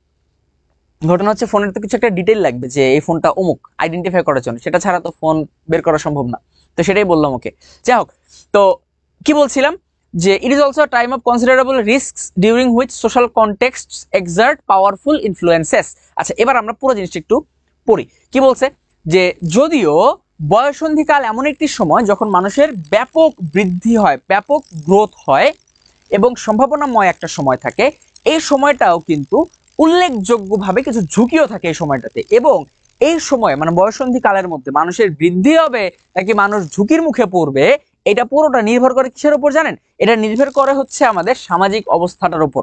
মানে সামাজিক অবস্থাটা আমাদের বয়ঃসন্ধিকালকে প্রভাবিত করে যে এই লোকটা কি ভালো হবে নাকি এই লোকটার খারাপ হবে। সুন্দর একটা এক্সাম্পল দিয়ে তোমাদেরকে জিনিসটা বুঝাই দিই। কিভাবে দেখো, মনে করো একটা মানুষ যে কিনা এমন একটা এলাকায় থাকে যে এলাকার মধ্যে না আসলে এই যে ছিনতাই, চুরি, ডাকাতি এগুলো খুব সাধারণ জিনিস, ঠিক আছে, বা ওপেনে মাদক আদান প্রদান করা হয়, মাদক নেওয়া হয়, সবকিছু করা হয়, এরকম একটা এলাকায় সে থাকে। সে বড় হতে হতে তার কাছে এই জিনিসগুলো খুব নর্মাল হয়ে যাবে যে ঠিক আছে, চুরি ডাকাতি ছিনতাই এগুলো খুব নর্মাল জিনিস, এগুলো আমি চোখের সামনে থেকে দেখে আসতেছি, মাদক আমার কাছে খুব নর্মাল জিনিস, আমি ছোটবেলা থেকে এগুলো দেখতেছি।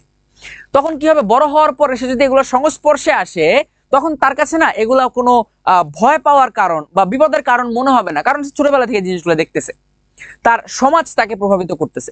কিন্তু মনে করো একটা মানুষ সে হচ্ছে এমন একটা সমাজে বড় হয়েছে, জন্মাইছে, বড় হয়েছে, যেখানে হচ্ছে এই জিনিসগুলো খুব ভালো করে মেনটেন করা হয় যে কোনটা ভালো কোনটা খারাপ, এগুলো খুব স্ট্রিক্টলি মেনে চলা হয়, খারাপ জিনিসগুলো থেকে দূরে থাকা হয়, ভালো জিনিসগুলো থেকে কাছে থাকা হয়, এবং হচ্ছে ন্যায় এবং অন্যায়ের মধ্যে সুন্দর একটা বিভেদ সৃষ্টি করা আছে।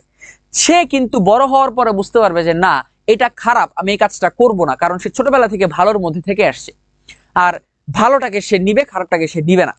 এই জিনিসটাই হচ্ছে আমাদের সামাজিক অবস্থার প্রভাব, ঠিক আছে, সামাজিক অবস্থার প্রভাব। তো এই হচ্ছে আমাদের এই স্লাইডের বিষয়বস্তু। আমি আরো ডিটেইলে বলতে পারতাম বিষয়টা, কিন্তু সময় নষ্ট করব এই ভয়ে আমি খুব বেশি ডিটেইলে যাচ্ছি না, একটু স্লোলি শর্টকাটে বলে বলে জিনিসটা আগাচ্ছি। যাই হোক, তো কি বলছিলাম, স্লাইডের বিষয়বস্তুটা বলছিলাম। বিষয়টা হচ্ছে যে বয়ঃসন্ধিকাল হচ্ছে এমন একটা সময় যখন একটা মানুষের বেশ কিছু উন্নতি ঘটে। Beside sexual and physical maturation, অর্থাৎ শারীরিক এবং যৌনগত পরিপক্কতার পাশাপাশি এই যে বয়ঃসন্ধিকালটা, এই বয়ঃসন্ধিকালে মানুষ আরো কিছু অভিজ্ঞতা লাভ করে, সেটা হচ্ছে কিভাবে সামাজিকভাবে এবং অর্থনৈতিকভাবে স্বাধীন হওয়া যায়। তারপরে হচ্ছে ডেভেলপমেন্ট অফ আইডেন্টিটি, তাদের একটি পরিচয় তৈরি হয়, the acquisition of skills needed to carry out adult relationships and roles and a capacity for abstract reasoning, তারা হচ্ছে প্রাপ্তবয়স্ক সম্পর্ক তৈরি করতে এবং চালিয়ে নিতে শিখে এবং তারা যুক্তি বিশ্লেষণ করতে শিখে।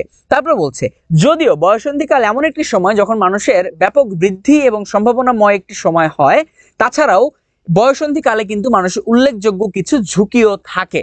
এবং এই যে এই মানুষের বৃদ্ধি হবে নাকি মানুষটা ঝুঁকির মধ্যে পড়ে যাবে, এই জিনিসটা পুরোপুরি নির্ভর করে আমাদের সামাজিক অবস্থার উপর। সামাজিক অবস্থার প্রভাবে একটা মানুষ হয় সে ভালো কিছু করে অথবা সে খারাপ কোনো কিছু করে, ঠিক আছে। তো এই হচ্ছে গিয়ে আমাদের বিষয়, এই স্লাইডটার বিষয়বস্তু। তোমরা সবাই বুঝতে পারছো কিনা এটা একটু আমাকে কমেন্ট করে জানাও, যদি বুঝে থাকো তাহলে আমরা পরে চলে যাব।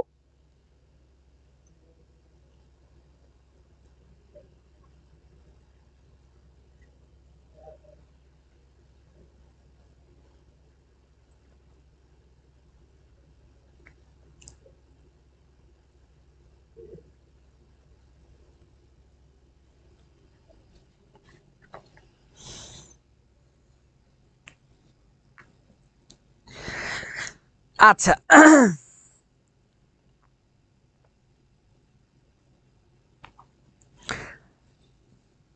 শুনেন শুনেন আপনাদের একটা কথা বলি। এই সাইমা শরীফ বলছেন পিডিএফ দিন, দিব ভাইয়া দিব। আচ্ছা, আমি আপনাদেরকে একটা কথা বলি, আপনারা যারা কমেন্টে রাগারাগি চিল্লাচিল্লি করতেছেন, যারা আজে বাজে স্টুপিড কমেন্ট করে তাদেরকে রিমুভ করে দেওয়া হবে, কোনো সমস্যা নাই। আমি তো ক্লাসের মধ্যে বসে বসে আপনাদের পড়ানো বাদ দিয়ে কমেন্ট ব্লক করতে পারবো না। আমাদের মিস্টার এডুকাটুম আছে, মিস্টার এডুকাটুম ব্লক করে দিবে, সমস্যা নাই। ঘটনা হচ্ছে আপনারা যেটা করেন যে এই যে এরকম ক্লিক করে কমেন্টগুলোকে হাইড করে তারপরে ক্লাস করেন, ঠিক আছে। কমেন্টগুলো দেখেন না তাহলেই হবে, কারণ কমেন্ট দেখাতে আপনার কোনো উন্নতি হবে না। ক্লাসটা মনোযোগ দিয়ে করেন, কাজে লাগবে, ঠিক আছে। সো আপনারা যারা কমেন্ট করছেন যে বুঝতে পারছি, আপনাদেরকে অসংখ্য ধন্যবাদ। চলেন আমরা তাহলে পরের স্লাইডটাতে চলে যাই। যাক, clear, very good, let's go. পরের স্লাইডে কি আছে? পরের স্লাইডে বলছে many অ্যাডোলেসেন্টস face pressure to use alcohol, cigarettes or other drugs and to initiate sexual relationships, putting themselves at high risk for intentional and unintentional injuries, unintended pregnancies and sexually transmitted infections including the human immunodeficiency virus. এই হচ্ছে একটা sentence, এই পুরোটা একটা sentence, কি বুঝলা? যাই হোক, এখন এই পুরোটাকে আমার ভেঙে ভেঙে পড়তে হবে। কি বলছে? ও বাবা, এখানে লেখা রাখছে ম্যারি, এটা হবে মেনি, অনেক। Many adolescents face pressure to use alcohol. আচ্ছা, এই জিনিসটা লাইন বাই লাইন ধরে বুঝাইতে গেলে একটু খাপছাড়া শোনা যাবে। আমি একটা গল্পের মতো করে তোমাদেরকে বুঝাই দিই, জিনিসটা ক্লিয়ার হয়ে যাবে। বিষয়টা কিরকম? মনে করো একটা ছেলে, সে বড় হচ্ছে, বড় হওয়ার পরে সে যখন একটা সার্টেন বয়সে পৌঁছাইলো, তখন সে হচ্ছে গিয়া নাটক, সিনেমা, স্পেশালি হলিউডের মুভিতে দেখে আসছে যে যারা বড় মানুষ তারা একটু টুকটাক অ্যালকোহল একটু খায়, ঠিক আছে, টুকটাক একটু মদ খায়।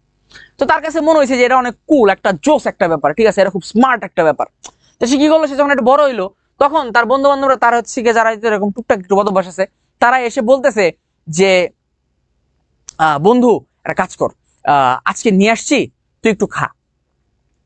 তো এখন তার মাথার মধ্যে চিন্তা করবে যে না, ছোটবেলা থেকে বাবা মা বলে আসছে যে কাজগুলো করা ঠিক না, কিন্তু আবার তো হলিউডের সিনেমায় আমি দেখছি যে হচ্ছে গিয়া জেমস বন্ড একটুখানি চুমুক দেয়, তারা কি জোস লাগে, তাহলে আমি একটু খাই। কিন্তু সে এটা বুঝবে না যে এই যে অ্যালকোহল কনজাম্পশন, যেটা অ্যালকোহল কনজাম্পশনটা শরীরের উপরে যে কি ভয়াবহ প্রভাব ফেলে, এটা মানে যে রেগুলার ড্রিঙ্ক করে তাকে দেখলে বোঝা যায়।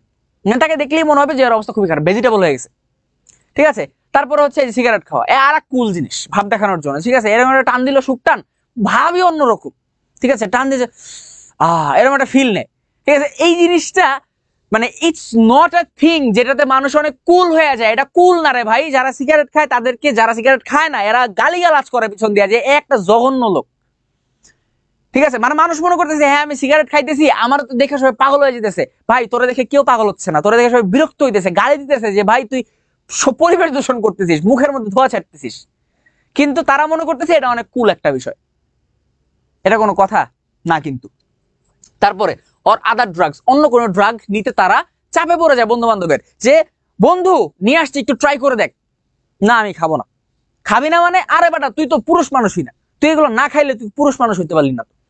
এই ধরনের চাপের মধ্যে পড়ে মানুষ, মানে কয় কি যে তুই তো বেটা মানুষই হইতে পারস নাই, তুই তাহলে এগুলা খাস না কেন? বা হচ্ছে কি এই যে ধরেন একটা মানুষ সিগারেট খায় না, ঠিক আছে, তারা বলে বন্ধু একটু খা। আমি খাবো না, অসুবিধাটা কি? বলছে না তুই একটু খা। কেন রে ভাই? ঠিক আছে, তখন বলবে যে না তুই সিগারেট না খাও, সিগারেট খাওয়া হচ্ছে কি বেড়া মানুষের প্রতীক, তুই সিগারেট খাস না, তুই বেড়া মানুষ। এই বেটা আমি সিগারেট খাইয়া যে আমার ফুসফুসে 12টা বাজে যাইতেছে, এটা তুই দেখোস না? সিম্পলি জিনিসটা বুঝো। তার মানে কি? তার মানে হচ্ছে এই যে আমাদের যে বন্ধু বান্ধব আছে না, এই বন্ধু বান্ধব গুলো আমাদের নষ্ট করে, উল্টাপাল্টা কথা বলে। আর আমাদের কি হচ্ছে না, ওই যে ওই ব্রেন ওয়াশটা করা খুব সহজ। মানে একজন যদি বলে যে এই যে তুই সিগারেট খাস না, তুই তো বেড়া মানুষই না, গায়ে লেগে যায় যে আরে সর্বনাশ, কি বলে এটা, না আমি তো বেড়া মানুষ, দে সিগারেট খাই, এই কাজ করে, ঠিক আছে। সো এই ধরনের কিছু চাপের মধ্যে তারা পড়ে। তারপরে and to initiate sexual relationships. এবং আরেকটা জিনিস ঘটে, সেটা হচ্ছে যখন মানুষ অল্প বয়সে একটা প্রেমের সম্পর্কে জড়ায় পড়ে, তখন তারা মাঝে মাঝে মনে করে যে না ঠিক আছে, এটাকে এক ধাপ সামনে আগায় নেওয়া দরকার। এটা তারা বুঝে না যে যখন তারা এই ধরনের অনিয়ন্ত্রিত কোনো যৌন সম্পর্কে জড়ায় পড়তেছে, এটার যে কত ধরনের বিপদ এবং ঝুঁকি আছে, এটা তারা ফিল করে না, ঠিক আছে। একটা সুন্দর এক্সাম্পল দিই, তাহলে তোমরা জিনিসটা বুঝতে পারবা। কিচ্ছু না, মনে করো যে একটা সাধারণ প্রেম করে, তাদের মনে হইলো যে না প্রেমটাকে এবার একটু আগায় নেওয়া দরকার। আগায় নিতে গিয়ে কোনো কারণে, আল্লাহ না করুক, মেয়েটা কোনো কারণে অন্তঃসত্ত্বা হয়ে গেল, গর্ভবতী হয়ে গেল, তার একটা বেবি হবে, তার কোনো বিয়ে শাদী হয় নাই। এবার শুধু একটা সিম্পল জিনিস তোমরা চিন্তা করো যে তখন যখন সে এই সন্তানটাকে সে তার গর্ভে নিয়ে, সে তার পরিবারকে কি বলবে, সে তার সমাজকে কি বলবে, তার আশেপাশে মানুষদেরকে কি বলবে? সিম্পল একটা জিনিস, ঠিক আছে, ছোট্ট একটা ভুলের কারণে। অসুবিধা নাই তো। আমি একটা সাধারণ কথা বলি, আমাদের দেশে যদি এরকম হয় যে না বিয়ে শাদী করার মতো যদি অবস্থা থাকে, তাহলে বিয়ে শাদী করে ফেলা উচিত, ঠিক আছে। তার কারণ কি, যদি মানুষ বিয়ে শাদী করে ফেলে তাহলে হচ্ছে যে এই সমস্ত ঝামেলা থেকে মানুষ দূরে থাকতে পারে। হ্যাঁ, এখন আমি বলতেছি না যে 10, 12, 14 বছর বয়সে বিয়ে দিয়ে দাও, এটা না, বয়স একটু বাড়লেই বিয়ে দাও, সমস্যা নাই, কিন্তু মানুষকে টেনে ধরে রাখো না যে ঠিক আছে তোমার ক্যারিয়ার তৈরি হবে আগে, 30 বছর বয়সে গিয়ে বিয়ে করবা, এটা করার দরকার নেই। অল্প বয়সে যদি হ্যাঁ এমন হয় যে ঠিক আছে বাবা মা ছেলেকে চালাইতে পারবে, ছেলে ইনকাম করে না, বাট ছেলেকে বা ছেলের বউকে চালানোর মতো অ্যাবিলিটি বাবা মায়ের আছে, তাহলে বিয়ে দিয়ে দাও, সমস্যা নাই। এরকম হইলে বিয়ে করাটা কিন্তু খুব প্রবলেমেটিক কোনো বিষয় না, ঠিক আছে। তো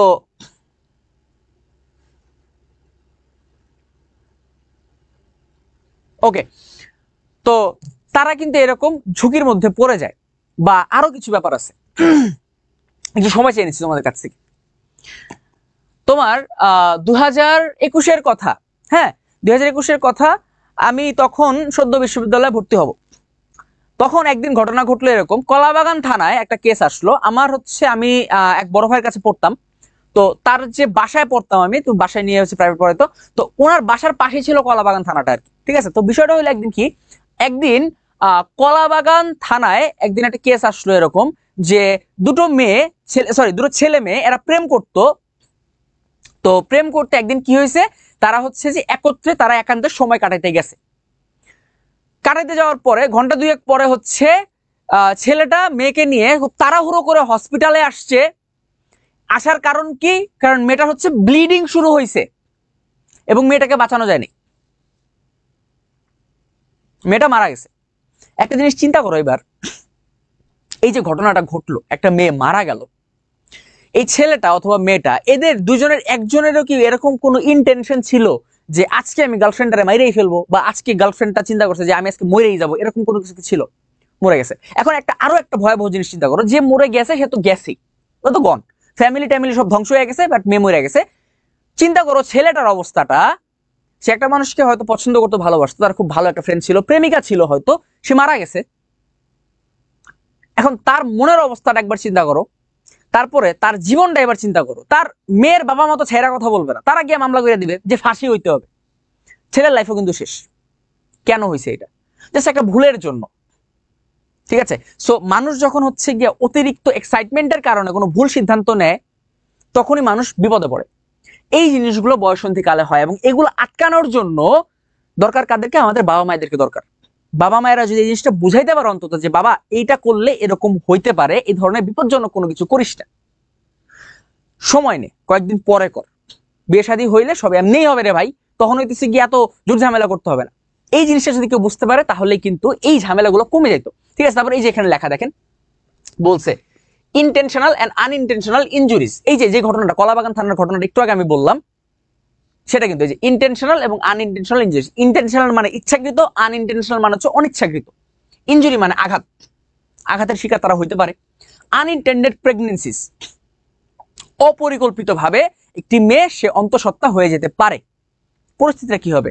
তারপর বলছে অ্যান্ড সেক্সুয়ালি ট্রান্সমিটেড ইনফেকশনস, এবং যে যৌন রোগ যেগুলো সেক্সুয়ালি ট্রান্সমিটেড মানে সংক্রমিত, ইনফেকশন মানে হচ্ছে ক্ষত বা রোগ বোঝায়, যৌন রোগ হওয়ার সম্ভাবনা থাকে, including the human immunodeficiency virus, HIV মানে এইডস হওয়ার সম্ভাবনাও কিন্তু থাকে, যদি কেউ এরকম বিপজ্জনক আচার আচরণ করে। এখন বিপজ্জনক আচার আচরণ মানে শুধু যে সেক্সুয়াল রিলেশনশিপের কথা বলছি, বিষয়টা কিন্তু তা না, এখানে আরো ব্যাপার স্যাপার আছে।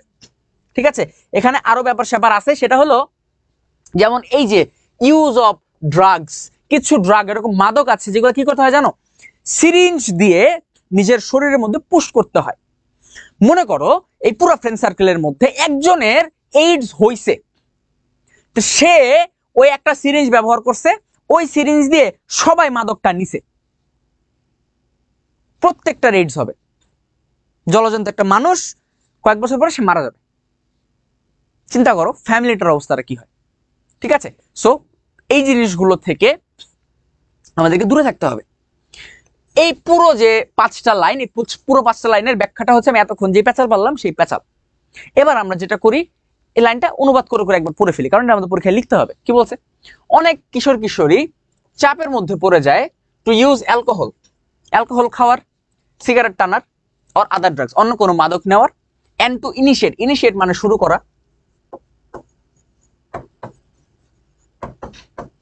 ইনিশিয়েট সেক্সুয়াল রিলেশনশিপস, যারা কোনো যৌন সম্পর্কে জড়িয়ে পড়ে, putting themselves at high risk, এবং তারা নিজেদেরকে একটা ঝুঁকির মধ্যে ফেলে দেয় কাজটা করার মাধ্যমে, ফর ইনটেনশনাল অ্যান্ড আনইনটেনশনাল ইনজুরিজ। কি ধরনের ঝুঁকি? তারা ইচ্ছাকৃত বা অনিচ্ছাকৃত একটা আঘাতের সম্ভাবনার মধ্যে পড়ে যায়। আনইনটেন্ডেড প্রেগনেন্সিস, অপরিকল্পিত, আনইনটেন্ডেড মানে অনিচ্ছাকৃত বা অপরিকল্পিত, অনিচ্ছাকৃত লিখো, অনিচ্ছাকৃত, অনিচ্ছাকৃত অন্তঃসত্ত্বা হওয়ার ঝুঁকিতে পড়ে যায়।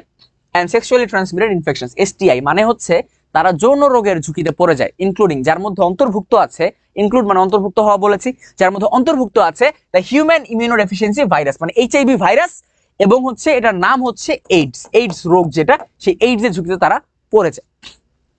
এই তারপরে বলছে many also experience a wide range of adjustment and mental health problems, এবং কারো কারোর মধ্যে আরো কিছু সমস্যা হয় যে তারা অ্যাডজাস্টমেন্ট ইস্যুর মধ্যে পড়ে যায়, মানে তারা সমাজের সাথে খাপ খাওয়ায় চলতে পারে না, অ্যান্ড মেন্টাল হেলথ প্রবলেমস, এবং মানসিক সমস্যার মধ্যে তারা পড়ে যায়। ঠিক আছে, এই দুটার ঘটনাটা আমি একটু তোমাদেরকে বলি। দেখো কি হয়, একটা মানুষ যে হচ্ছে মাদকাসক্ত, সোজা বাংলা কথা হচ্ছে একটা মাদকাসক্ত মানুষকে দেখলেই বোঝা যায় যে এ কোনো উল্টাপাল্টা জিনিস কনজিউম করে, শরীরের মধ্যে নেয়। স্বাভাবিকভাবেই তার সাথে মানুষ মিশবে না, তার কারণ হচ্ছে তার সাথে যেই মিশবে ওই লোকটারও ঝুঁকিতে পড়ে যাওয়ার সম্ভাবনা আছে। কোন একটা নতুন মানুষ মিশতে আসলে তার সাথে কেউ মিশবে না, এক। দ্বিতীয় ব্যাপারটা হচ্ছে সে যখন কোন একটা মাদক নিচ্ছে সেটা কিন্তু তার ব্রেনের উপরও একটা ইফেক্ট ফেলতেছে। মাদকের মূল উদ্দেশ্যটাই কিন্তু ব্রেনটাকে একটা মজা দেওয়া, বেসিক্যালি হইতেছে গিয়া তোমার ব্রেনকে যদি তুমি ফ্যান্টাসি কিভাবে পাঠাতে চাও তাহলে মাদক নিতে হবে আর কি। তো সমস্যা হচ্ছে যখনই মানুষ এই কাজটা করে তখন তাদের মানসিক সমস্যার সৃষ্টি হয়। ঠিক আছে, মানসিক সমস্যার সৃষ্টি হয়। এটা কিভাবে হয়, যখন আমাদের ব্রেইনটা কোনো মাদকে অভ্যস্ত হয়ে যায় তখন হুট করে জিনিস থেকে সরে আসলে না ব্রেইনের খুব খালি খালি লাগে, খুব বিরক্ত লাগে, যে না এখন আর ভালো লাগতেছে না, ওইটাই ভালো ছিল। কিন্তু কন্টিনিউয়াস যখন এই জিনিসটা হতে থাকে না তখন মানুষের ব্রেন আস্তে আস্তে ড্যামেজ হওয়া শুরু করে। এই প্রবলেমগুলো মানুষ ফেস করে, এই কথাটাই এই স্লাইডটার মধ্যে বলা আছে। ঠিক আছে, সো তোমরা এই স্লাইডটা বুঝতে পারছো কিনা এটা একটু আমাকে কমেন্ট করে জানাও।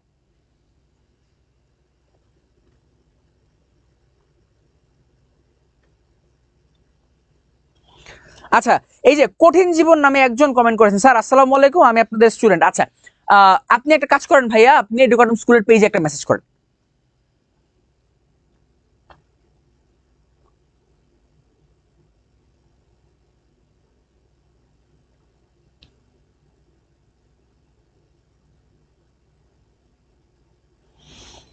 আপনারা বুঝতে পারছেন কিনা একটু কমেন্ট করে আমাকে জানান। গুড। এরে এই সাইমা শরীফ, এই তোমার আমি 3বার বলছি দিব, পিডিএফ দিব, এই স্লাইডটা শেষ করি, মানে এই লেসনটা শেষ করে দিয়ে দেবো। হৃদয় বলছেন বৃষ্টি হচ্ছে, যাক আলহামদুলিল্লাহ বৃষ্টি হচ্ছে, যে গরম পড়ছিল বৃষ্টিটা হওয়া দরকার ছিল, প্রচন্ড গরম ছিল। যাক ওকে, লিও বলছেন যে মিনিং গুলো দেন। ভাই মিনিং তো সবগুলোই বললাম কম বেশি, আর কোনটা বাদ রইলো কি? আচ্ছা যাক, সবাই বুঝতে পারছেন, ভেরি গুড। তাহলে আসেন পরেরটা চলে যাই। কি বলছে, behaviour patterns that are established during this period such as the use or avoidance of drugs and taking or abstaining from sexual risk can have long lasting negative and positive effects on future health and well-being. তার আবার একটা বিশাল বড় 4 লাইনের sentence, কি বলছে, এই যে behaviour patterns, behaviour মানে আচার আচরণ, আচরণ লিখলাম আমি, আচরণ, প্যাটার্ন মানে হচ্ছে কি বলে এটাকে, প্যাটার্ন একটা সুন্দর বাংলা আছে, নকশা। আচ্ছা, এখন এখানে নকশা কথাটা হবে না, এখানে শব্দের অর্থ একটু আলাদা। বিহেভিয়ার প্যাটার্ন মানে এখানে বলছে আচার আচরণের ধরন।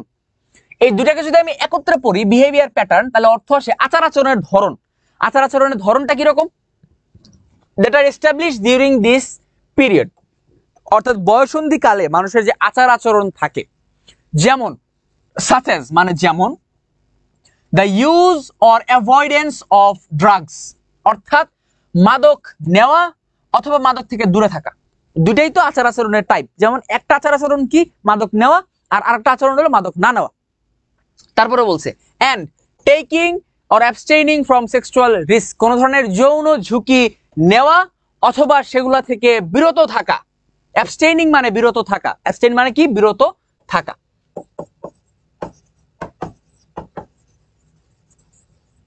ঠিক আছে, abstaining from sexual risk can have long lasting negative and positive effects on future health and well-being. Can have long lasting কথাটা একত্রে পড়তে হয়। লং লাস্টিং মানে হলো দীর্ঘ মেয়াদী। লং লাস্টিং মানে কি, লং লাস্টিং মানে দীর্ঘ মেয়াদী।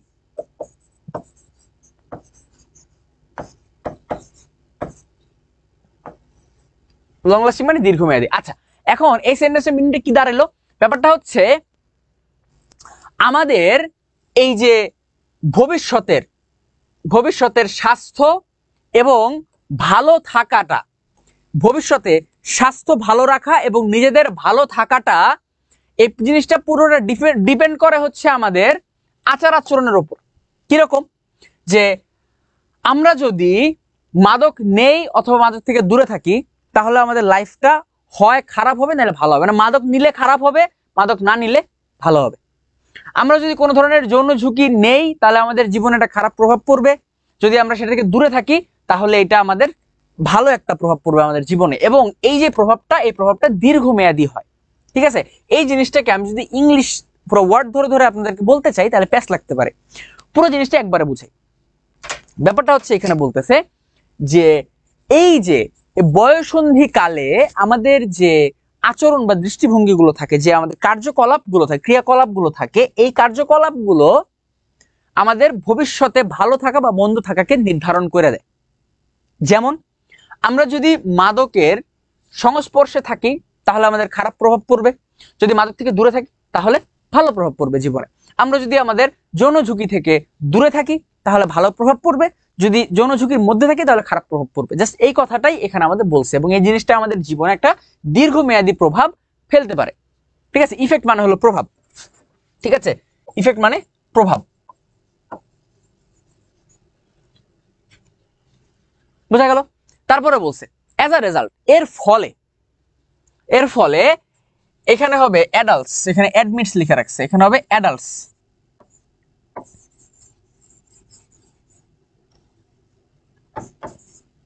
অ্যাডাল্টস, আচ্ছা, অর্থাৎ প্রাপ্তবয়স্ক। Adults have unique opportunities two influence adolescence. অর্থাৎ এই যে এই অবস্থাটায়, মানে এই বয়সের মধ্যে, বয়ঃসন্ধি কালের মধ্যে আমাদের যারা প্রাপ্ত বয়স্ক মানুষ আছে, যারা যারা হচ্ছে এই সমস্ত ব্যাপারে অবগত, মানে তারা জানে যে কোনটা কিরকম, তাদের একটা সুযোগ থাকে। ইউনিক মানে হচ্ছে গিয়ে আনকমন আর কি।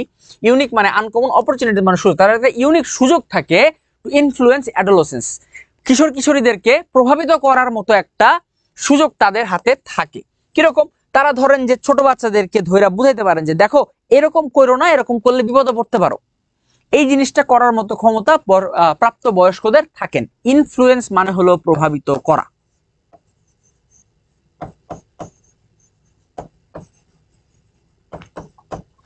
ঠিক আছে, adolescence are different both from young children and adults. এবং কিশোর কিশোরীরা যেরকম, তারা হচ্ছে ছোট বাচ্চাদের থেকেও আলাদা, তারা প্রাপ্তবয়স্কদের থেকেও আলাদা। এরা হচ্ছে মাঝামাঝি একটা জিনিস। এদেরকে প্রভাবিত করার জন্য বা এদেরকে বোঝানোর জন্য প্রাপ্তবয়স্ক মানুষের দরকার হয়, যারা ঠান্ডা মাথায় এই বাচ্চাদেরকে বুঝাইতে পারে যে ঘটনাগুলো, যে ঠিক আছে এরকম করলে এরকম ঘটনা ঘটবে। ঠিক আছে, এই হচ্ছে এই স্লাইডটার বিষয়বস্তু। ঢালাওভাবে যদি বলি, তাহলে হচ্ছে যে আমরা বয়ঃসন্ধিকালে, কিশোর কিশোরী বয়সে আমাদের কার্যকলাপের উপর নির্ভর করে যে আমাদের ভবিষ্যৎ ভালো হবে না খারাপ হবে। মাদকের থেকে দূরে থাকা বা মাদকের সংস্পর্শে থাকাটা নির্ভর করে যে আমাদের ভবিষ্যৎ ভালো হবে না খারাপ হবে। তারপরে হচ্ছে এই ধরনের যৌন ঝুঁকি থেকে দূরে থাকা বা যৌন ঝুঁকির মধ্যে থাকাটাও ডিপেন্ড করে যে আমাদের আলটিমেটলি ভবিষ্যৎটা ভালো হবে না খারাপ হবে। এবং এই জিনিসটা আমাদেরকে শেখানোর দায়িত্ব কাদের? বড় মানুষদের। এবং ছোট বাচ্চারা, যারা কিশোর কিশোরী যারা আছে, তারা হচ্ছে একটু ভিন্ন, তাদেরকে অন্যভাবে হ্যান্ডেল করতে। তাদেরকে ছোট বাচ্চার মতো হ্যান্ডেল করলেও সমস্যা, তাদেরকে বড় মানুষের মতো সামলাতে গেলেও সমস্যা। এদেরকে ওই বয়ঃসন্ধি কালের বাচ্চাদের মতোই সামলাইতে হয়। এই হচ্ছে এই স্লাইডটুকুর বিষয়বস্তু। ঠিক আছে, কোন শব্দের যদি মিনিং মিস হয়ে গিয়ে থাকে সেটা আমি একটু বলে দিচ্ছি। আচ্ছা, এস্টাবলিশ মানে হচ্ছে কোনো কিছু এস্টাবলিশ মানে তো স্থাপিত হওয়া বোঝায়, কিন্তু এখানে হচ্ছে এস্টাবলিশ একটা সুন্দর বাংলা হচ্ছে কোনো কিছু ইয়ে করে ফেলা আর কি। একটা সুন্দর অর্থ আছে এটার।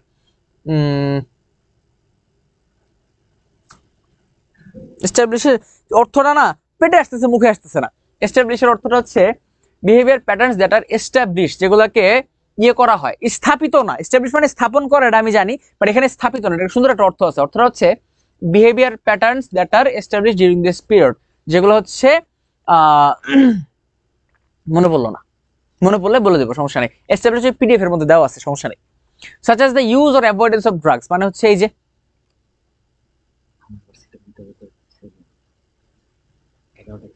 ওকে ওকে আচ্ছা, তো বিষয়টা হচ্ছে যে কই জেনেছিলাম, ভুলে গেলাম। আচ্ছা, তো এস্টাবলিশড অর্থটা আমার মাথা থেকে টুস করে আউট হয়ে গেছে। তোমাদের যদি কারো জানা থাকে আমাকে একটু বলতে পারো যে এখানে অর্থটা কি বসবে। কোনোভাবেই হচ্ছে মনে করতে পারলাম না। যাই হোক,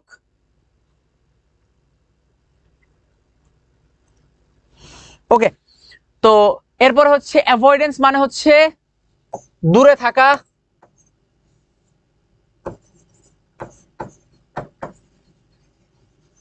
তারপরে হচ্ছে অ্যাবস্টেনিং মানে বিরত থাকা, একই। তারপরে হলো লং লাস্টিং মানে দীর্ঘমেয়াদী, নেগেটিভ মানে হচ্ছে নেতিবাচক, পজিটিভ মানে ইতিবাচক, ইফেক্ট মানে প্রভাব, future, health and wellbeing, health মানে স্বাস্থ্য, ওয়েলবিং মানে ভালো থাকা। তারপরে ইউনিক মানে হচ্ছে যে আনকমন, যেটা বাংলা ভুলে গেছি। অপরচুনিটিস মানে সুযোগ। টু ইনফ্লুয়েন্স মানে প্রভাবিত করা। অ্যাডোলেসেন্ট মানে কিশোর কিশোরী। Adolescent different from both children and adults. Okay, done. Okay, বুঝতে পেরেছেন কিনা একটু বলেন।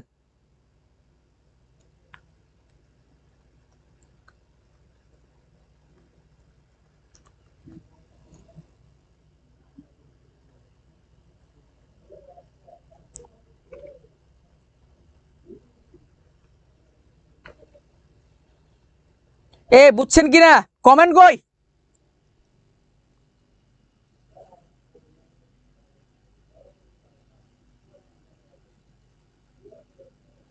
এরে বাচ্চা কাচ্চা মারামারি করতে লাগছে। কমেন্ট কর রে বাবা, কমেন্ট কর, কমেন্টটা কর, আমি একটু বুঝি শুনি যে ঠিক আছে বুঝতে পারছিস, আমি সামনে চলে যাবো রে বাবা।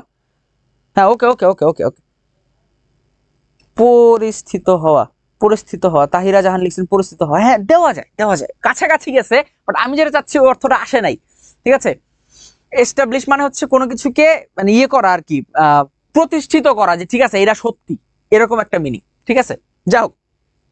ওকে, ডান ডান ডান ডান। সামনে যাই, সামনে যাই। আহ ও বাবা, মেলা বড়, সময় লাগবে শেষ করতে একটু। আচ্ছা, যাই হোক, একটু তাড়াতাড়ি যেতে হবে আমাদের। হচ্ছে কি আবার এই স্টুডিওতে 11টার সময় নাকি আরেকটা ক্লাস আছে। পরিচিতও না। আচ্ছা, আপনারা একটু ঘাটাঘাটি করে দেখেন যদি পাওয়া যায়।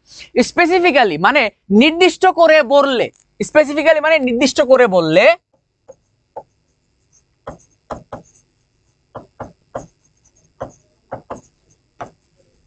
নির্দিষ্ট করে বললে adolescents are not fully capable of understanding complex concepts.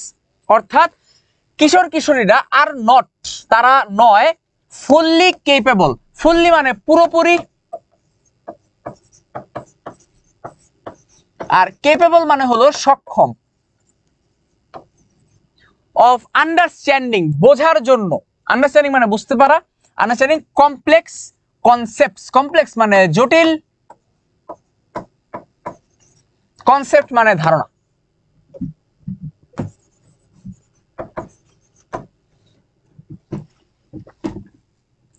আপনারা আমাকে 1 মিনিট একটু টাইম দেন, জাস্ট 1 মিনিট। হ্যাঁ, আসতেছি।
এই আসছি আসছি আসছি আসছি আসছি, একটু সমস্যা হয়েছিল, 1 মিনিট ঝামেলাটা সলভ করে আসলাম। আচ্ছা, যেখানে ছিলাম, কি বলছে? স্পেসিফিক্যালি নির্দিষ্ট করে বললে adolescents are not fully capable, তারা পুরোপুরিভাবে সক্ষম না, অফ আন্ডারস্ট্যান্ডিং বুঝতে পারার জন্য, কমপ্লেক্স কনসেপ্ট জটিল ধারণা বোঝার জন্য তারা পুরোপুরিভাবে সক্ষম না, অর অথবা the relationship between behaviour and consequences, এবং কি আচরণ করলে তার কি ফলাফল আসে, কি কাজ করলে কি ফলাফল আসে, এটা বুঝতে তারা সক্ষম না। মানে একটা কাজ করলে এটার ফলাফল যে খারাপ হইতে পারে এই জিনিসটা তারা বুঝতে পারে না। ঠিক আছে, তাহলে দেখেন বিহেভিয়ার মানে হলো আচার আচরণ, বিহেভিয়ার মানে কি আচরণ, আমি লিখলাম আচরণ, অনেকবার লিখছি। কনসিকুয়েন্স মানে হলো ফলাফল, কনসিকুয়েন্স মানে কি ফলাফল, ঠিক আছে, অর্থাৎ কি আচরণ করলে কি ফলাফল আসবে এটা তারা বুঝে না, হবে না।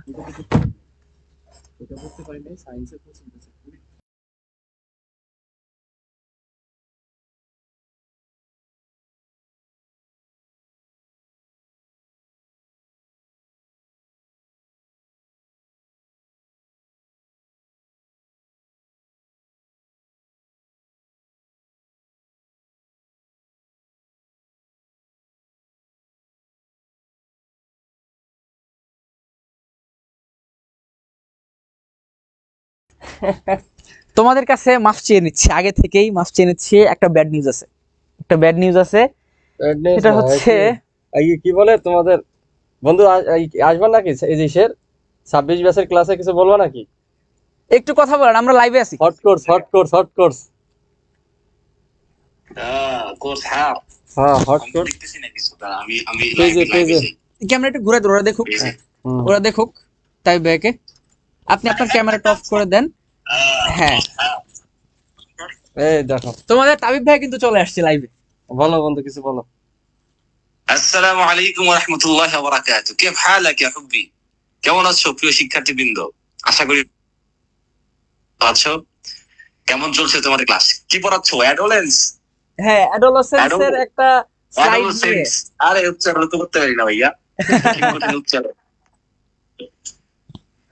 যাই হোক, এখানে তো সবাই 25 ব্যাচ আর 26 ব্যাচ, না তাই না? 26 আর 26 আর 27 ব্যাচ, 26 26 27 26-27 ব্যাচের প্রিয় শিক্ষার্থীবৃন্দ, তোমাদের প্রতি একটা অনুরোধ। দেখো, ইংরেজি একটা সাবজেক্ট, যে সাবজেক্টে 12 বছর পরও তারপরও দেখা যায় যে ইংরেজিতে আমাদের দুর্বলতা থাকে। তো তোমাদের হাতে সময় আছে, তোমরা ইংলিশে প্রো ম্যাক্স হয়ে যাও, একদম প্রো ম্যাক্স। তোমাদের জাওয়াত ভাইয়া দেখো কত চমৎকার। জাওয়াত ভাইয়া কিন্তু আমার টিচার, তোমরা জানো কিনা, জাওয়াত কিন্তু আমাকে ইংরেজি পড়ায়। তো হচ্ছে জাওয়াদের কাছ থেকে আমি ইংরেজি স্পোকেন এখনো শিখতেছি। জাওয়াত আমাকে শিখায়, ভাই এটা এরকম এটা এরকম।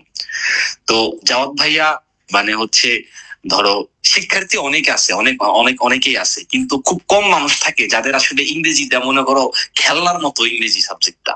জাওয়াত ভাইয়ার ইংলিশে আইএলটিএস 9/9, সে যদি আবার দেয় আবার 9/9 পাবে। এটা কিভাবে পারছে সে?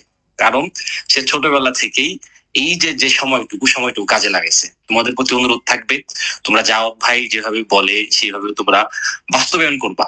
পৃথিবীটা অনেক সুন্দর যদি তুমি এই সময়টা কাজে লাগাও, আর যদি কাজে না লাগাও তাহলে দেখবে পৃথিবীটা খুব মানে বিভৎস হয়ে উঠবে। যাতে তোমরা খুব শীঘ্রই প্রতিষ্ঠিত হইতে পারো, ভালো একটা জায়গায় যাইতে পারো, ভালো একটা ফিউচার ক্রিয়েট করতে পারো, এই জন্য প্রচুর পড়াশোনা করতে হবে। যেহেতু তোমরা স্টুডেন্ট, তোমাদের প্রফেশন হচ্ছে পড়াশোনা, তোমরা তো এখন কোনো জব করো না, তোমাদের জবই হচ্ছে পড়াশোনা। তোমাদের প্রতি অনুরোধ থাকবে ভাইয়ারা, যে কয়টা দিন সময় তোমাদের হাতের সামনে আছে নষ্ট করো না, বাবা মার কথা চিন্তা করে হলেও নষ্ট করো না। দেখো সবাই খুশি হবে, এবং তুমি নিজে যদি ভালো একটা জায়গায় যাও তোমারও ভালো লাগবে, তোমার অনেক ভালো লাগবে। দোয়া রেখো সবাই আমার জন্য, তোমাদের জন্য অনেক দোয়া রইলো, ভালোবাসা রইলো। আবার কথা হবে ইনশাল্লাহ। ওকে বন্ধু, থ্যাংক ইউ। ওকে আচ্ছা, আচ্ছা, তো তোমাদের কিছু কথা বলি। সেটা হলো যে আমাদের এই যে দুইটা স্টুডিও, তো আর একটা স্টুডিওতে তোমার ওই যে হঠাৎ করে যে পিসিটা সমস্যা করতেছে, ওই স্টুডিওতে তোমার হলো এই ক্লাস নেওয়ার কথা ছিল, মানে 25 ব্যাচের ক্লাস, বুঝছো? হ্যাঁ, কারণ ওদের তো ফাইনাল পরীক্ষা চলতেছে, সায়েন্সের ক্লাস হবে অলরেডি। তোমার এই ক্লাসের জন্য ওদের ক্লাসটা পিছিয়ে দিছি, ঠিক আছে? কয়টায় দিছি? 11টা প্রায় বেজে গেছে। তোমার যতটুকু বাকি আছে এটা পরের ক্লাসে একটু কষ্ট করে নিয়ে নিও, ঠিক আছে? তোমরা কিছু মনে করো না, কারণ কি 25 ব্যাচ তো তোমাদের সিনিয়র ব্যাচ। হ্যাঁ, তোমাদের সিনিয়র ব্যাচ, তো তোমাদের সিনিয়র ব্যাচে তো তাদেরকে তো একটু তোমাদের ছাড় দিতেই হবে, কারণ ওদের পরীক্ষা, ইয়ার ফাইনাল পরীক্ষা। তোমরা যখন পরীক্ষার্থী হবা, মানে তো এই যে এরপরে তো 26 ব্যাচ আসবে, তোমাদের জন্য কিন্তু ধরো তোমাদের জুনিয়র ব্যাচটা কিন্তু আবার ছাড় দিবে অনেক কিছুতেই। হ্যাঁ, কারণ এটা বোঝোই তো, বোর্ড পরীক্ষা মানে একটু ঝামেলা। আর এবার যে বোর্ড কোশ্চেন গুলো হচ্ছে মাথা নষ্ট, খুবই কঠিন। হ্যাঁ, তো এবার তো সবাই মোটামুটি খুব ঝামেলা করছে। ওকে, ঠিক আছে। ওকে, তো যাই হোক, তোমাদের সাথে আর অনেক কথা হবে, অনেক আড্ডা হবে। আজকের মতো তোমরা একটু ছেড়ে দাও, ঠিক আছে? তুমি ওদের সাথে একটু লাস্ট একটু বলে হোমওয়ার্ক দাও, হোমওয়ার্ক কি যা পড়েছো হোমওয়ার্ক দিয়ে আজকের মতো একটু তোমরা একটু মনে কিছু নিও না, হ্যাঁ, জাস্ট আজকের জন্য। ওকে, আমরা স্টুডিওটা আবার ঠিক করে ফেলবো। একটু টেকনিক্যাল প্রবলেমগুলো যে কোনো সময় হতে পারে, এটা তোমাদের একটু মেনে নিতে হবে আর কি, ঠিক আছে? ওকে, আল্লাহ হাফেজ। আমি আবারও সরি আসলে তোমাদের ক্লাসটা আমি খুব মজা করে নিচ্ছিলাম, সত্যি কথা যেটা, কিন্তু ওই যে এই মানুষ বলে যে জন্ম মৃত্যু বিয়ে হচ্ছে আল্লাহর হাতে, কিন্তু আমি বলি কি জানো, জন্ম মৃত্যু বিয়ে আর টেকনিক্যাল সমস্যা এটাও আল্লাহর হাতে। এর কখন কি হয় এটা আসলে জোর দিয়ে বলা যায় না। মাফ করে দিও আমাকে, আজকের ক্লাসটা আমি তোমাদেরকে শেষ করতে পারলাম, শেষ করার কথা ছিল, আমি শেষ করে দিতাম, করার কথা ছিল কিন্তু শেষ করতে পারলাম না, এই জন্য আমি দুঃখিত। তবে হ্যাঁ, আজকে আর ঝুলাবো না, এই ক্লাসটা আমি হয়তো পরের দিন টেনে শেষ করে দিব, এবং আজকের ক্লাসে এটা যে পিডিএফটা না, ওই পিডিএফটাও তোমাদেরকে আমি দিয়ে দিচ্ছি, পিডিএফটাও দিয়ে দিচ্ছি, তোমরা পিডিএফটা দেখো যাতে ওখান থেকে সলভ করতে পারো। এবং আজকে হচ্ছে পিডিএফ দিয়ে দিব, কোনো সমস্যা নাই, যারা যারা পিডিএফ চাইতেছো দিয়ে দিব। আর নেক্সট ক্লাসে ওই আগামী সপ্তাহের কোনো একদিন ক্লাস হবে ভাই, আমি কথা দিতে পারতেছি না কারণ আমার ফাইনাল পরীক্ষা চলতেছে। সো হয়তো কোনো একদিন এদিক ওদিক হবে, তোমাদের ক্লাসটা আমি নিব এবং ক্লাসের মধ্যে এটা শেষ করব, প্লাস ইংলিশ সেকেন্ড পেপার নিয়ে তোমাদের সাথে আলোচনা করবো। ওই দিন আমি এটা নিশ্চিত করে আসবো যাতে হচ্ছে তোমাদের আমি ফুল ক্লাস নিতে পারি, মানে কোনো ইন্টারাপশন ছাড়া। কথা দিচ্ছি ভাইয়া, আজকের মতো এখানে আমাদের শেষ। তোমরা সবাই ভালো থাকো, সুস্থ থাকো, ভাইয়ের জন্য দোয়া রেখো। দেখা হচ্ছে পরবর্তী ক্লাসে, আমার ফাইনাল পরীক্ষা চলে, দোয়া করো অবভিয়াসলি, ফাইনাল পরীক্ষা চলে। দেখা হচ্ছে পরবর্তী ক্লাসে সবার সাথে। আসসালামু আলাইকুম। সরি ভাই, ডোন্ট মাইন্ড।